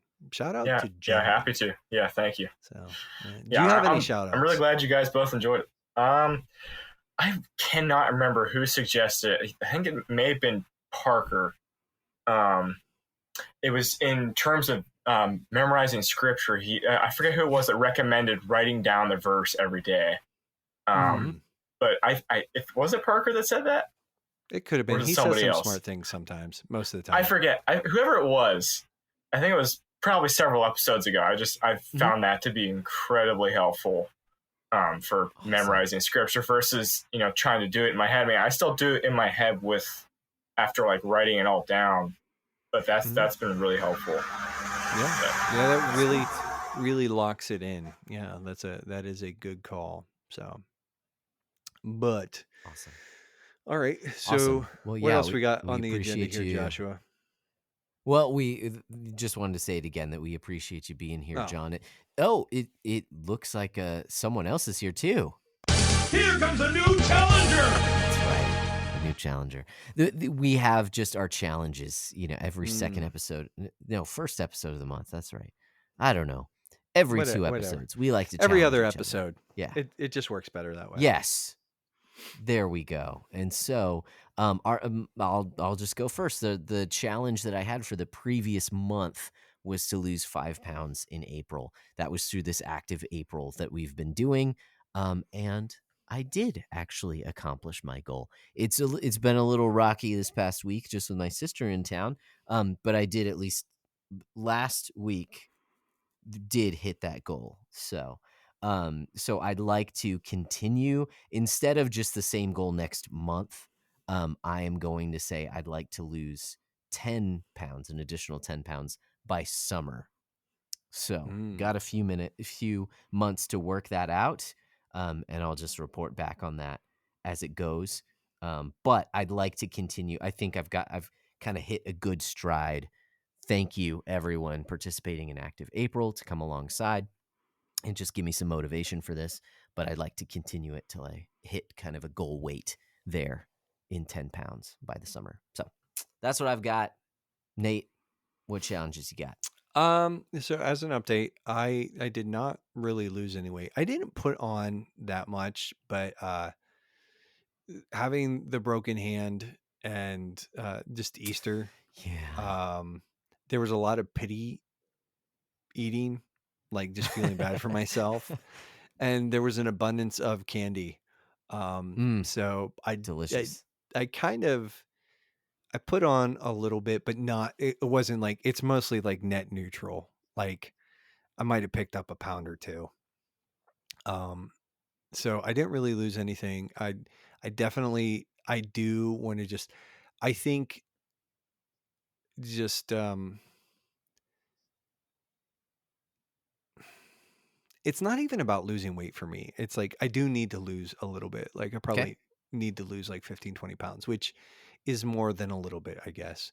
For a small child, that's an entire small child that I need to like lose. But so comparatively speaking, but it's like it's not that much for me, a grown adult. It's more just like I really need to start just healthier just habits and routines. Like I need to just do better about calorie restriction and stuff. So I think like I'm just by next time I need to have a plan to sort of like get my health in order. And it's not like I'm like, dude, like everybody, like when I was in there getting my checkup, they're like, you have a really good resting heart rate. And I'm like, well, yeah, I walk like 12 miles every day. Yeah. So yeah, like Right. I'm also heavier than I ought to be, and I don't have the muscle mass that I'd like to anymore. And so it's like there's some things. So I think my challenge is to just have a plan to sort of correct that. Like I'm never going to be, I can't lift weights because of the eczema. Like I can't do the heavy powerlifting because of eczema. And honestly, it'll probably be quite some time before my hand is ready for anything like that. Right. Right. And it'll probably be a few months at least. So, but I do just need to have like a healthier regimen. Like, and I need to maybe just work on just, doing some, but I think so. My challenge for next time is just like, hey, come up with a plan, like sit down and really think about it. Like, what are like 3 actionable things that we can do? Like, you know, calorie restriction, like get some sort of exercise regimen, whatever, you know, what are 2 or 3 things? Like, what are 3 things that I can do to actively improve my health and quality of life, and like start acting on those. So that's my challenge, is like to come up with 3 reasonable things that I can implement to change my health. Nice. Yeah. To be healthier. Awesome, man. So. Good challenge. I like it. Awesome. Well, John, I'm not going to make you do any challenge if you don't want to. That's kind of just the thing we do, because how do you even report on it? I don't know. Do you have a chat? Do you want to chime in at all? You're like, I'm at my goal weight. I don't even care. I mean, I guess in terms of, I do want to lose a couple of pounds, but nothing crazy. Oh. But in terms you look of like, great from what I can see. Thank you.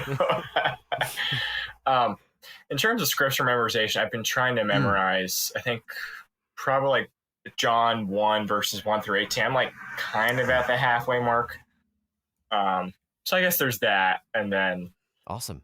Yeah, I can definitely relate to Nate with, I need to clean up my eating habits. Sometimes I can definitely just eat past the point of, you know, what I know I should.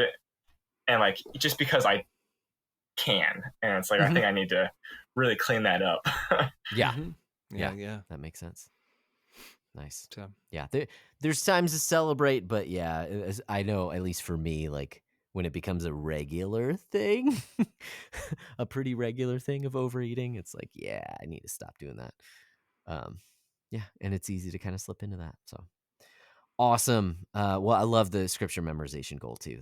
That's fantastic. But, you know, we've gone on for quite a long time at this point. But if we missed anything, and you know, you're listening, you're watching us, and you're like, wait, you didn't talk about this thing, and it's my favorite thing about the Banner Saga. There's tons of ways that you can reach out and contact us. All those ways are in our social media, and links and stuff like that are in our link tree, which you can easily get to at linktree.com/the Backlog Breakdown. Yeah. And again, John, you know, we've said it several times, and I'm going to just sort of like, thank you so much for joining us. Thank you so much for being a patron. Thank you for just, hanging out with us tonight. You did your thing. We've done our thing. And I think until next time, Josh, what should they do? Guys, keep beating down your backlogs, and we'll keep breaking down the benefits.